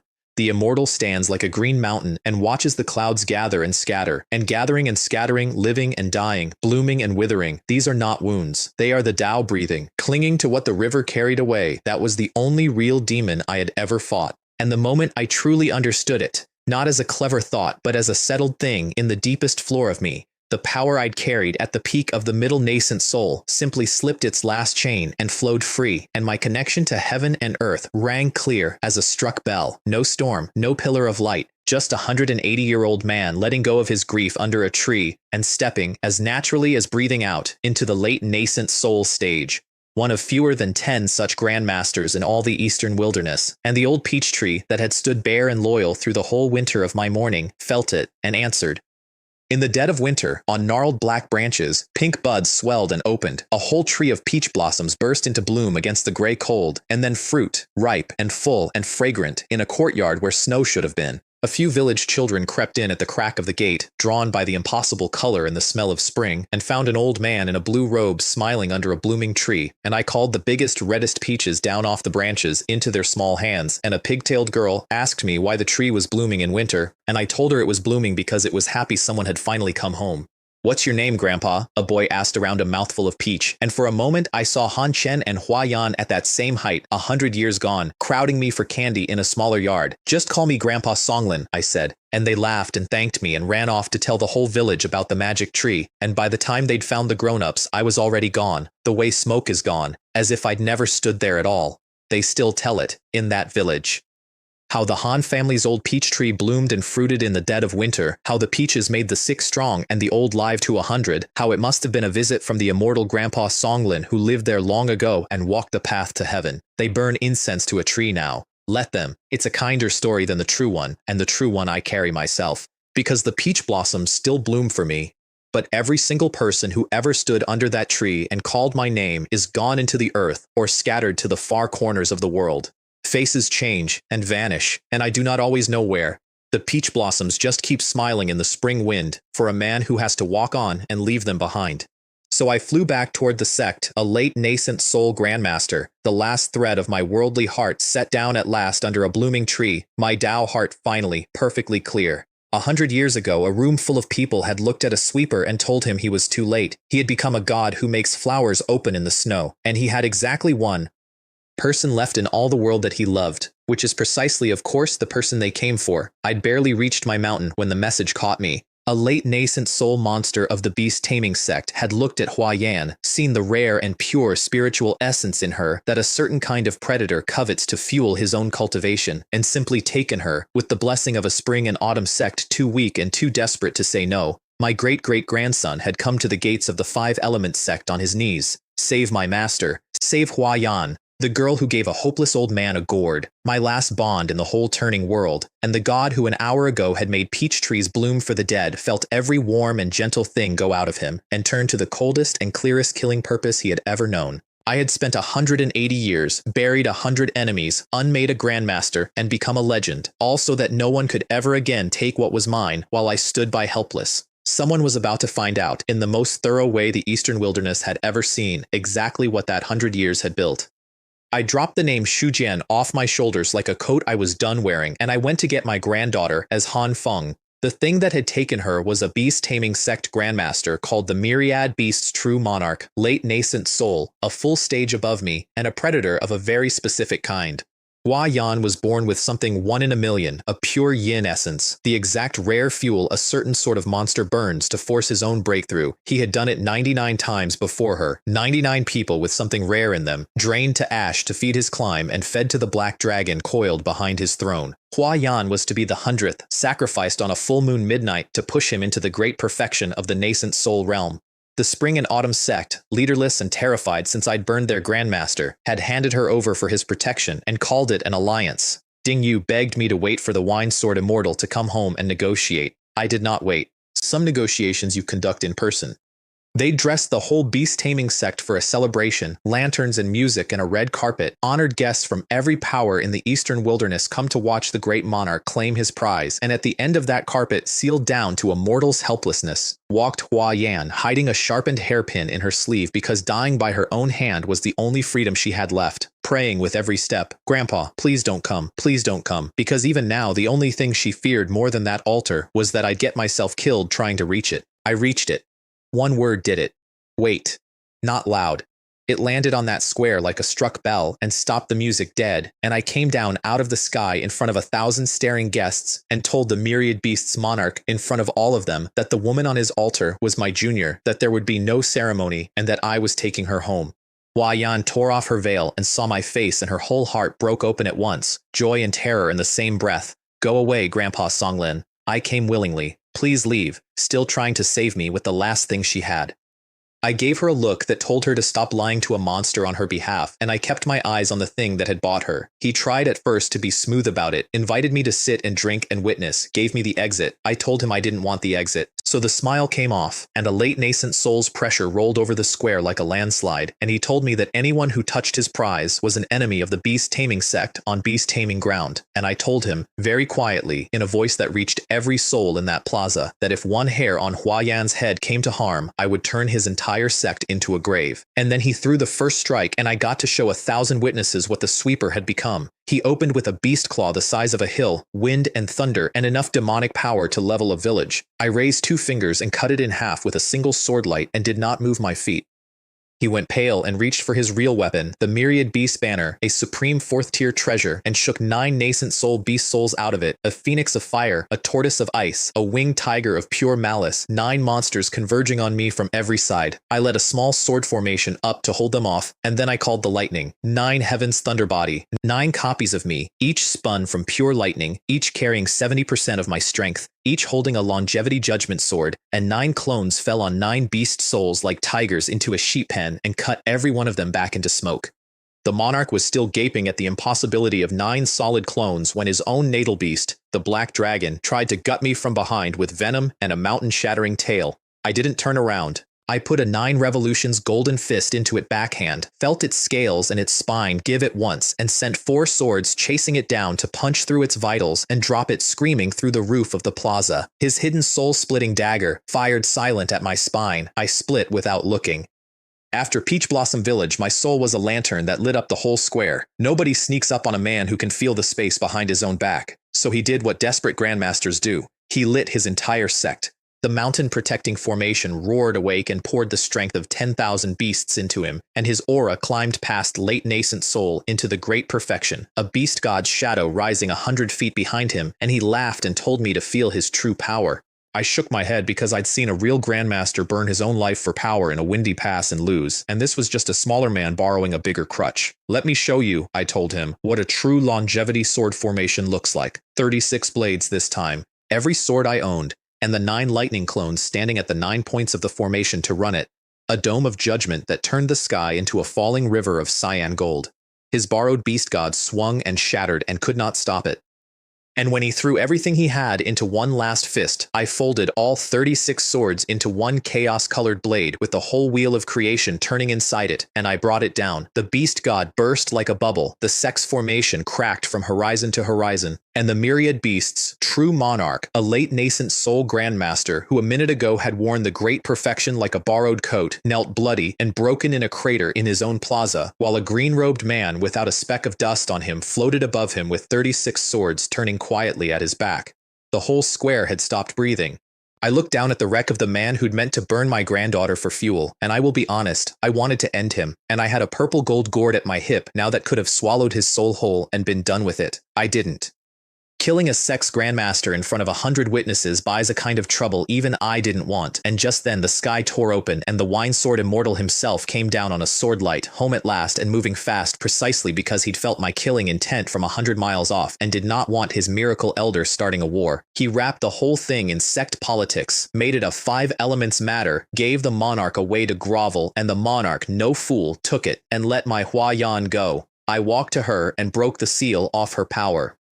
With a thought, and she looked up at me with red eyes and called me grandpa, and after 80 years of a false name, I decided I was finished wearing it. Fellow Taoist sword immortal, I said, to the #1 sword of the eastern wilderness. My real name is not Shu Jian. My enemies drove me to the alias. My name is Han Feng. And the old drunk laughed and clapped me on the shoulder and announced it to that whole square of the most powerful people in the eastern wilderness, that the supreme elder they'd known as Shu Jian was reclaiming the name he was born with. 180 years after a room full of people told a 100-year-old sweeper named Han Feng that he was too late to matter, a very different room full of people learned that name and understood, all at once, that it belonged to the most dangerous man alive in their world. I took Hua Yan and Su Mingyu and my great-great-grandson out of that place, and I had barely sat down when the man who'd started it delivered himself to my door to grovel, the spring and autumn sect's last grandmaster, the withered elder called Ku Ming, who'd handed Hua Yan to a monster to buy his crumbling sect a protector.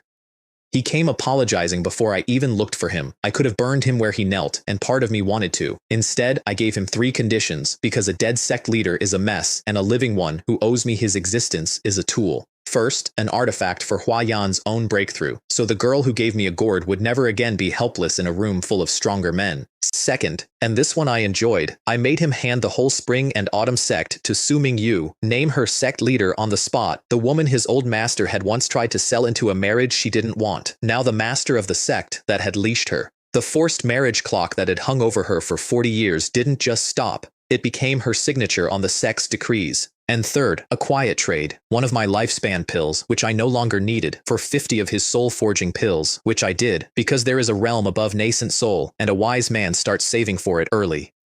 He agreed to all of it, wept with gratitude over the lifespan pill that pulled him back from his own approaching death, and I walked away having turned the man who wronged Hua Yan into the instrument of her family's rise. That is how you settle a debt with someone too useful to kill. Su Mingyu caught me alone before I left, and finally asked the question she'd carried for 80 years. Was it you? In the vault? Was Shu Jian always you? And I told her the truth at last. Yes, the stranger she'd bled beside in that sealed room, the alchemist who'd shielded her, the old man she'd pitied a century ago, all of it one man. I braced for anger. What I got was a long breath of something letting go, a knot she'd been carrying finally untied, and then her spine straightening as she decided that whatever pulled her toward the mystery of me could wait behind the nascent soul realm she was finally free to chase. She owed me nothing, she said. I'd saved her too many times. She was wrong about the ledger, but I let her keep her pride, because a woman about to run a sect should walk in with her head high. Some things you leave unexcavated on purpose. There was one loose end left, and I went to cut it. The myriad beasts monarch had let Hua Yan go with murder in his eyes, and a beaten grandmaster with a grudge is a problem you solve early, so I put on a demon's face and went back to finish him quietly. I arrived too late, and to a lesson. The Black Fiend cult had gotten there first. Their leader, the great perfection nascent soul I'd been hearing whispers of, had smashed the beast-taming sect's wounded formation, killed its other two grandmasters outright, and was in the middle of feeding the monarch's screaming soul into an ancient banner of 10,000 wronged spirits when I slid into the shadows to watch. My enemy, the man who'd tried to burn my granddaughter for fuel, unmade in front of me by a monster bigger than either of us, and I never had to lift a hand. The cult leader took the whole sect apart to consecrate a banner, and only left because a moon-gazing grandmaster named the Glazed True Lord came screaming down out of the sky to drive him off. I watched a great perfection nascent soul erase a sect for sport, and I understood finally what kind of storm I'd wandered into the edge of. The Wine Sword Immortal was already building the answer, an alliance, himself and the Glazed True Lord and a Heavenly Demon Elder and me, 4 grandmasters to corner and kill the Black Fiend cult's leader before he swallowed the whole eastern wilderness one sect at a time. I said yes. Of course I said yes. You don't get to be the strongest man in your world and then sit out the war for it. But before the war, an old ghost and an old debt caught up with me at the same time, in the same room, and I finally got to close 2 accounts I'd left open for 80 years. Shui Meilin found me on the road, the way she always finds me, and asked for help. There was an ancient ruin in the Panlong Mountains, she said, and inside it a purple-gold heart demon lotus that could finally burn out the inner demon that had haunted her breakthrough for decades, the one shaped like a shared secret in a sealed vault. She couldn't crack the ruin alone. And to make sure I came, she dangled the thing she knew I couldn't walk past, a second flower growing beside hers, a Zhuanghe pure heart lotus, a 5th-tier treasure that feeds the soul, and, whispered the old books, could seed the leap past nascent soul into the realm above. She wanted her cure, I wanted that seed, and the Panlong Mountains, of all the places in the world, are the range that stands over Peach Blossom Village, so the road to my strange new future ran right past the grave of my whole mortal past. I went. The ruin was a demon race battlefield 10,000 years cold, bone hills and black palace, and a dark red barrier over a pool where 2 lotuses grew side by side, one demonic purple gold, one sacred crystal black, a perfect impossible balance. And around that pool stood 8 demon puppets, each 3 men tall, each at the late nascent soul stage, forged of a black metal my judgment swords could only scratch. Shui cracked the barrier, and I stepped in to hold the guardians while she harvested, and 8 late nascent soul puppets fell on me at once.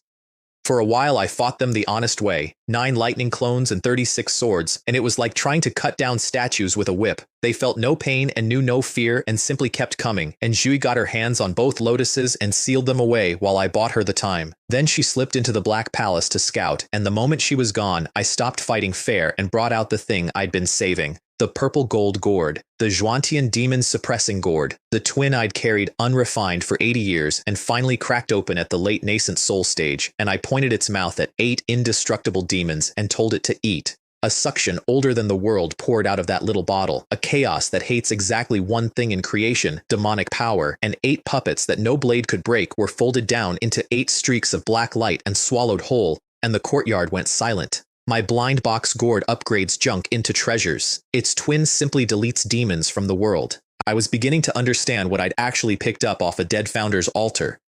Inside the palace waited a statue, 10 men tall, a woman of black stone with a face like a fallen goddess and 2 spinning voids where her eyes should be, radiating an ancient deathless pressure that stopped even me at the door, and Sui Meilin stood in front of it, staring, gone somewhere behind her own eyes because her profile I saw with a slow chill, match that stone face line for line. She said it was calling her. She said she had to touch it. I told her to be careful. She reached out with a thread of divine sense, and the statue woke, and a devouring dark swallowed her whole and pulled her inside before I could close the distance, and a wave of world-ending pressure threw me across the hall and would not let me near. And that, of all the possible moments, was when the footsteps came. He shuffled in bloodied and half dead, and 2 full realms stronger than the last time I'd left him for dead. The possessed shell of Gei Hai, which is to say, the Black Mountain Venerable, the ancient demon soul who'd crawled out of my mess in the secret realm and fled my sword twice, once at that spring, and once in my own sect's sky.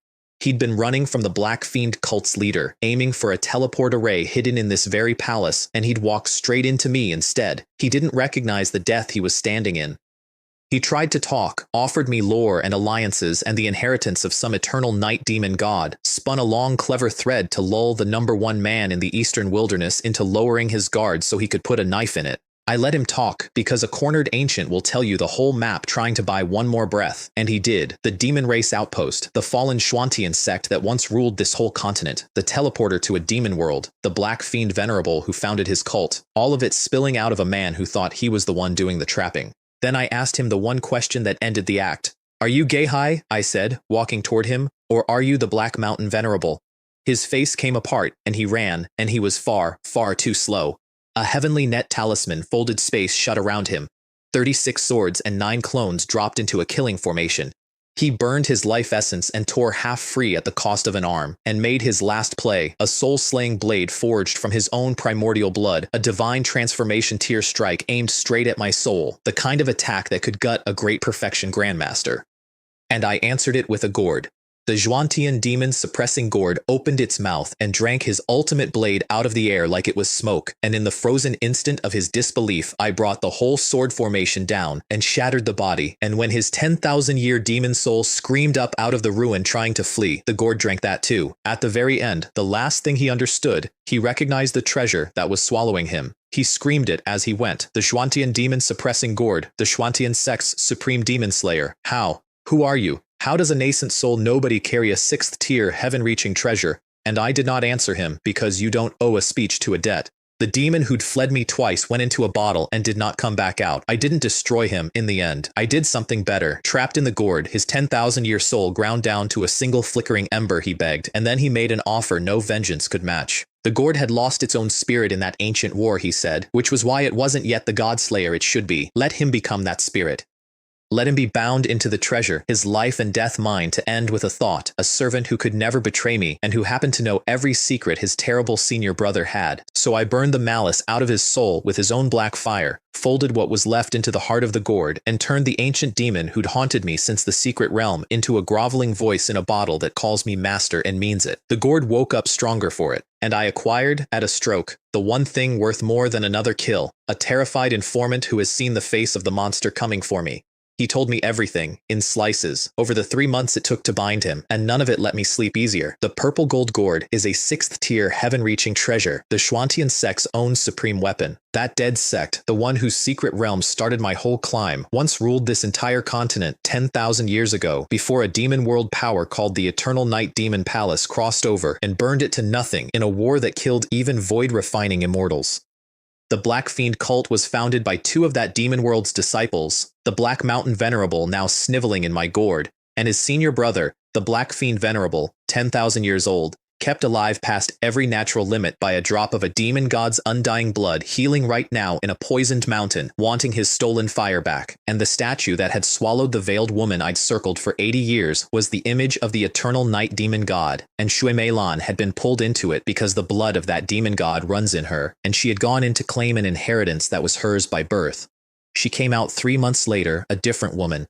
Broken through to the middle nascent soul stage, wearing an aura old and deep and cold as the space between stars, the heavenly demon saintess I'd known, now something older and stranger wearing her face. She thanked me for guarding her while she claimed her legacy, gave me the Zhuanghe pure heart lotus she'd promised, the pale flower that might one day seed my own leap past this realm, and by a stream in the sunlight outside that place of death she said goodbye in a voice with all the play gone out of it. She was changed, she said, burdened now with a destiny that would carry her further and further from me, and she was probably right. Whatever had passed between us in that sealed vault a lifetime ago, the secret we swore never to speak of, she carried it out of my story and into her own, and told me only that if the day ever came when even I couldn't hold the line, I could come find her. Then she turned into a ribbon of black light and was gone, and I stood by the water, understanding that the girl in the veil was now a demon god's heir, and that the board I was playing on was a great deal larger and older than a 100-year-old sweeper had ever guessed. I kept the key to that ruin. There is an ancient teleport array inside it that opens onto the demon world itself, and a wise man about to fight a 10,000-year immortal keeps an exit no one knows he has. And then it was time to go to war. I did one thing first, and it was the most important thing. Ever since I'd emptied out Yongchun's storage ring, I'd been carrying a broken puppet, a palm-sized doll of a substance that was neither gold nor wood, a lost art treasure from before the Xuantian sect fell. Whole and working. A thing like that dies in your place when a killing blow lands and throws your body a world away, an extra life you get to spend once. Broken, it was a paperweight because it was missing its heart, a fragment of a fallen star called a 9 heavens star core, a thing so rare you could search the whole eastern wilderness and never see one. And then, at the War Council, I learned that one of my brand new allies had exactly that, the glazed true lord of the moon-gazing pavilion, holding a star core she'd meant to forge into a weapon. She wanted the kind of supreme soul pills and lifespan pills only my Gourd could hand her, badly enough to trade, and I have those the way other men have pocket lint. So we swapped, and I sat down for 10 quiet days and burned that star heart into the puppet's cracked core with my own 5-element fire, and dropped the finished thing into the Gourd on top of that, and walked out with a puppet of night and starlight that would trigger itself the instant death touched me and put my body 1,000 miles away before the blow finished landing. When you are about to spring a trap on a great perfection grandmaster whose master is a 10,000-year immortal, you make very, very sure you own a card that lets you die and get up anyway. I have learned the slow way that the man who survives is never the strongest man in the room. He's the one with the most exits. There was one shadow over the whole plan, and I was the one who cast it. When the 4 of us sat down to scheme, I told them what my new Gourd servant had confessed, that the thing behind the Black Fiend cult was no mere great perfection leader, but a founder, a deity transformation venerable 10,000 years old, and I watched 3 of the most powerful people in the eastern wilderness go pale at once. An immortal of that stage doesn't fight you. He erases you, the way you'd wipe a smudge off a table. That was the day I learned how small my whole world actually was. This land I'd conquered, the entire eastern wilderness with its 8 great sects, is a backwater, a remote corner. The true power that rules this continent is a thing called the Great Sha Immortal Kingdom, often a central domain where the spiritual energy runs thick and the real immortals gather, and it is exactly why a demon god's world hasn't already poured through the door and eaten us, and it is the one authority that forbids soul transformation monsters from stomping mortal sects flat. Almost every immortal of that stage born in the eastern wilderness left for that central domain the way a bright child leaves a poor village. I'd climbed 180 years to stand on top of my world, and I just found out my world was somebody's back garden. The glazed true lord quietly sent word to that distant empire, begged them to dispatch one of their overseers before the venerable woke fully, but help from an empire is a river 1,000 miles off, and the fire was now. So we made the coward's brave choice, kill the disciple first while the master still slept, and each of us laid a hidden ancestral trump on the table for the day the master woke. The wine sword immortal, a sealed sword of his founders, the demon elder, a soul transformation avatar, the glazed true lord, a one-use talisman that could wound a god. We were not planning to win a war. We were planning to survive starting one. Then we set the trap. The cult leader meant to hit the Dan Ding sect for their sacred fire, and he had a spy inside to crack the formation for him, so we let him think it would work. 4 grandmasters and the Dan Ding master hid inside the sect behind puppets that wore our faces at home, and we waited for the wolf to walk into the sheep pen. He came right on schedule, broke the formation through his traitor, roared his 5 demons in for the kill, and the instant they were deep inside and far from the wall, the broken formation snapped shut behind them like a jaw, sealed the sky, and 5 grandmasters stepped out of the empty air with murder already moving. You have never seen a face fall like the Black Fiend cult leader's face fell.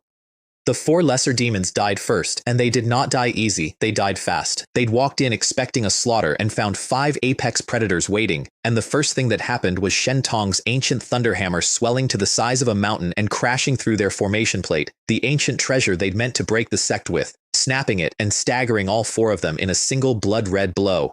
The one who came at me was their strongest, a Dharma king called Yu Shan, and he was clever. He emptied his sleeves, and the sky filled with a black cloud of soul-eating bugs, metal-devouring, divine sense blinding, and inside that cloud he split into dozens of afterimages, each one wearing his aura, all of them rushing me at once so I couldn't tell the man from the mirage. It's a good trick against most cultivators. It is a very bad trick against a man who fights with a formation. I dropped 12 swords into a cage around the whole cloud and ran judgment lightning through it, and the bugs cooked and the afterimages popped like bubbles one after another until only one shape was left, hiding at the back, gone gray. "Found you," I told him, and put a single lightning-wrapped blade through him, and when his little soul tried to bolt the cicada's cry, froze it in the air long enough for the banner to drink it. One of the 4 great Dharma kings of the Black Fiend cult folded into my flag to feed it. The others went just as hard. The glazed true lord froze one into a statue and shattered it. The Dan Ding master swallowed one whole into a cauldron of true fire, and the sect's void-locking formation made very sure that not one of their fleeing souls found a crack to escape through and be reborn. 4 nascent soul demons, erased in the time it takes to tell it, and the cult leader hadn't even finished understanding that his ambush had become his execution. That left the wine sword immortal and the cult leader alone in the sky, and I finally understood why the old drunk is called the #1 sword of the eastern wilderness. He didn't fight like a nascent soul. He fought like a force of nature that had gotten bored and picked up a blade. The cult leader was a great perfection monster with a body refined into something no metal could scratch and a void-cutting blade that left cracks in space itself, and the old man met all of it with white gold Gangjin swordlight so pure and so sharp that when it caught the demon's indestructible flesh, it opened a wound to the bone and left a sliver of sword intent lodged in it so the thing couldn't even heal. When the cult leader threw a soul-devouring demon hand the size of a mountain, the sword immortal spat a mouthful of blazing wine fire and burned it out of the air. When the demon gave up on weapons and came in to grapple, the old drunk laughed like it was the best idea he'd heard all year, became his sword, a single streak of platinum rainbow, and met a world-cracking fist head-on hard enough to shake the whole sex dome. And then he gathered himself, went very still, drew all the metal in the sky into one held breath, and thrust the strike he's famous for. One sword opens the heavens.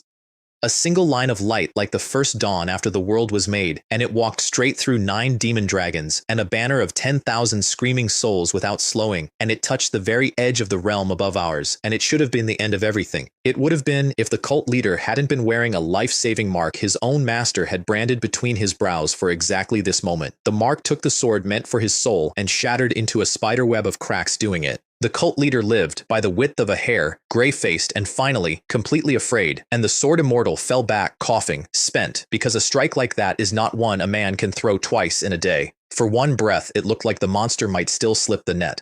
So he did what the desperate always do at the end. He played his master's last gift, a 5th-tier talisman holding a trace of the true Black Fiend Netherfire, a thing that could burn a soul transformation immortal, and he set it off inside the sword formation like a black sun rising. The 4 grandmasters scattered for their lives. I was too close to run, and I didn't want to.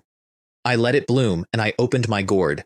The Zhuantian demon suppressing gourd came up over my head, and it looked at a 5th-tier hellfire strong enough to gut an immortal, and it drank the whole thing down like a stream running into the sea. No struggle, no stalemate. The Black Fiend cult's ultimate weapon, a shard of the very fire in my own chest, met the treasure built 10,000 years ago for the sole purpose of unmaking demons, and it simply ceased. And in the frozen instant the cult leader stood staring at the impossible ruin of his last card, I brought 9 lightning bodies and 10 swords down through him and blew the demon god's champion out of the sky in a fall of light. He hit the ground half destroyed, and then the cruelest thing in the whole battle happened, and I didn't even have to do it. My gourd spirit leaned out. The Black Mountain Venerable, the 10,000-year demon soul who a season ago had been the terror of my story and was now a groveling voice bound inside my treasure, looked down at the broken cult leader and laughed and called him nephew, because that's what he was. The Black Fiend cult leader, this great perfection monster who had erased 2 sects and thought himself the strongest thing under heaven, had spent months hunting the Black Mountain Venerable across the eastern wilderness on his master's orders, had nearly killed him at the beast taming sect, had chased him into the very ruin where I caught him, and now the hunted uncle was peering out of the weapon that was about to devour the hunting nephew, waving, gloating, promising in that oily servant's voice to take his sweet time with him once he was inside. I have seen a lot of faces come apart in this life. I have rarely enjoyed one more than the cult leader's when he understood that the impossible gourd swallowing him was being steered by the very man he'd been sent to kill. Then I turned the gourd's mouth on him, the murderer of the Geiluo sect and the beast taming sect, the strongest demon in the eastern wilderness, and I collected him. He went into the bottle mid-scream, clawing for the demon infant escape that every one of his kind uses at the end, and the gourd would not even grant him that, would not let him abandon his body and flee as a soul, because that is precisely the one door a demon-suppressing treasure is built to slam. He did not come out. The war for the eastern wilderness, the war that had eaten 2 sects whole and nearly a third, ended in an afternoon, in a sealed sky, with the small wet sound of a cork going home, and 4 of the most powerful people alive staring slack-jawed at a green-robed man holding a little purple gold gourd that had just eaten a god's champion like a between-meals snack. The silence after was its own kind of thunder. The wine sword immortal, the #1 sword of the eastern wilderness, floated there with wine forgotten on his hip and stared at my little gourd like a man who has just watched a child pick up a mountain. The demon elder, the ice-cold glazed woman, the old Dan Ding master, all of them wearing the same expression, the one people get when the world quietly rearranges itself around a fact they can't fit inside their heads. They had come expecting to spend ancestral trumps and maybe lives to bring down one great perfection monster. Instead, they'd watched a green-robed junior eat that monster and his godfire like a light snack, and every one of them was silently, permanently revising exactly where I sat in their private ranking of things not to cross. I gave them nothing. I bowed. I called it teamwork. I let them keep the cult's ancient treasures off the battlefield as their share and quietly pocketed the parts that mattered to me. And I did not so much as hint at what the gourd was, because a secret that swallows gods is a secret you take to a grave you have every intention of postponing for a very long time. The war for the Eastern Wilderness, the one that had eaten the Gay-Luo sect and the beast-taming sect and nearly the 5 elements, ended that afternoon in a trap in a sealed sky with a snap of a bottle's cork. They will spend the rest of their lives wondering what that gourd is. So will his master. I took my time gathering the pieces afterward. The cult leader had been carrying a banner of 10,000 stolen souls and a blade that cut holes in space, both of them ancient treasures a tier above anything I'd owned, both of them now mine. I fed the trapped souls to my own banner to strengthen it and hung the space-cutting blade at my hip beside the mediocre sword I still wear to look harmless. He'd also been dragging a lifetime's plunder, the wealth of 2 murdered sects, and I took every stone of it without a flicker, because the man who kills the dragon keeps the hoard, and I had earned that one honestly. Good afternoon's work. 100 years ago, I swept a garbage haul for room and board and counted myself lucky to keep a single junk pill. That afternoon, I looted a god's champion and didn't bother to count, but I wasn't celebrating, and here's why. I have his master's disciple in a bottle now, his brother's in the same bottle, running errands for me. The fire he wants back is burning quiet in my own chest, and somewhere in a poisoned mountain, a 10,000-year-old immortal just felt his whole patient plan for this continent go silent all at once, looked up, and turned his ancient attention, for the very first time, fully onto me. He is healing. He is not the cult leader, and he is not the Black Mountain wretch groveling in my gourd. He is the thing they were both afraid of, and he is coming. But he is coming at a man who is no longer a sweeper, and no longer hiding, and who has spent 80 impossible years learning exactly one lesson, over and over, until it went down to the bone. Never bet against what everyone else threw away. The junk pill, the broken talisman, the dead-looking egg, the 100-year-old nobody in the garbage haul. I was the thing the world discarded, and I climbed out of the trash and made myself its most dangerous man. Let the 10,000-year immortal come. He'll find out what I'm worth the same way everyone else did. Too late. So there it is. The whole first turn of the wheel.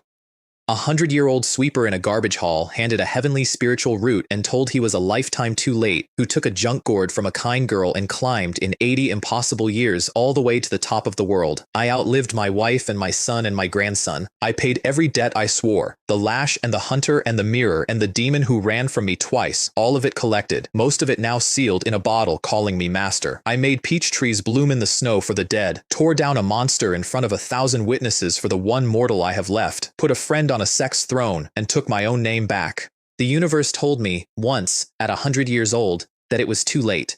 I have spent every year since making it choke on those words. But a man who lights a fire he doesn't understand should always ask who it belonged to. That black flame in my chest belongs to something 10,000 years old, the senior brother of the demon in my gourd, kept undying by a drop of a demon god's blood, healing right now in a poisoned mountain, and he wants his fire back, and he is coming for it and for me with everything a near immortal has. Behind him is a whole demon world with a door that opens onto this one. The veiled woman I circled for 80 years walked out of a dead god's palace carrying that demon god's blood in her veins and a destiny that will pull her somewhere I can't follow. And a sect leader named Su Mingyu is out there now with a throne I bought her and a question about me she's decided, for both our sakes, to leave unasked. The mountain, it turns out, was only ever the first mountain. But that climb, my friend, is a story for the next telling. Ask me again when the peaches are ripe.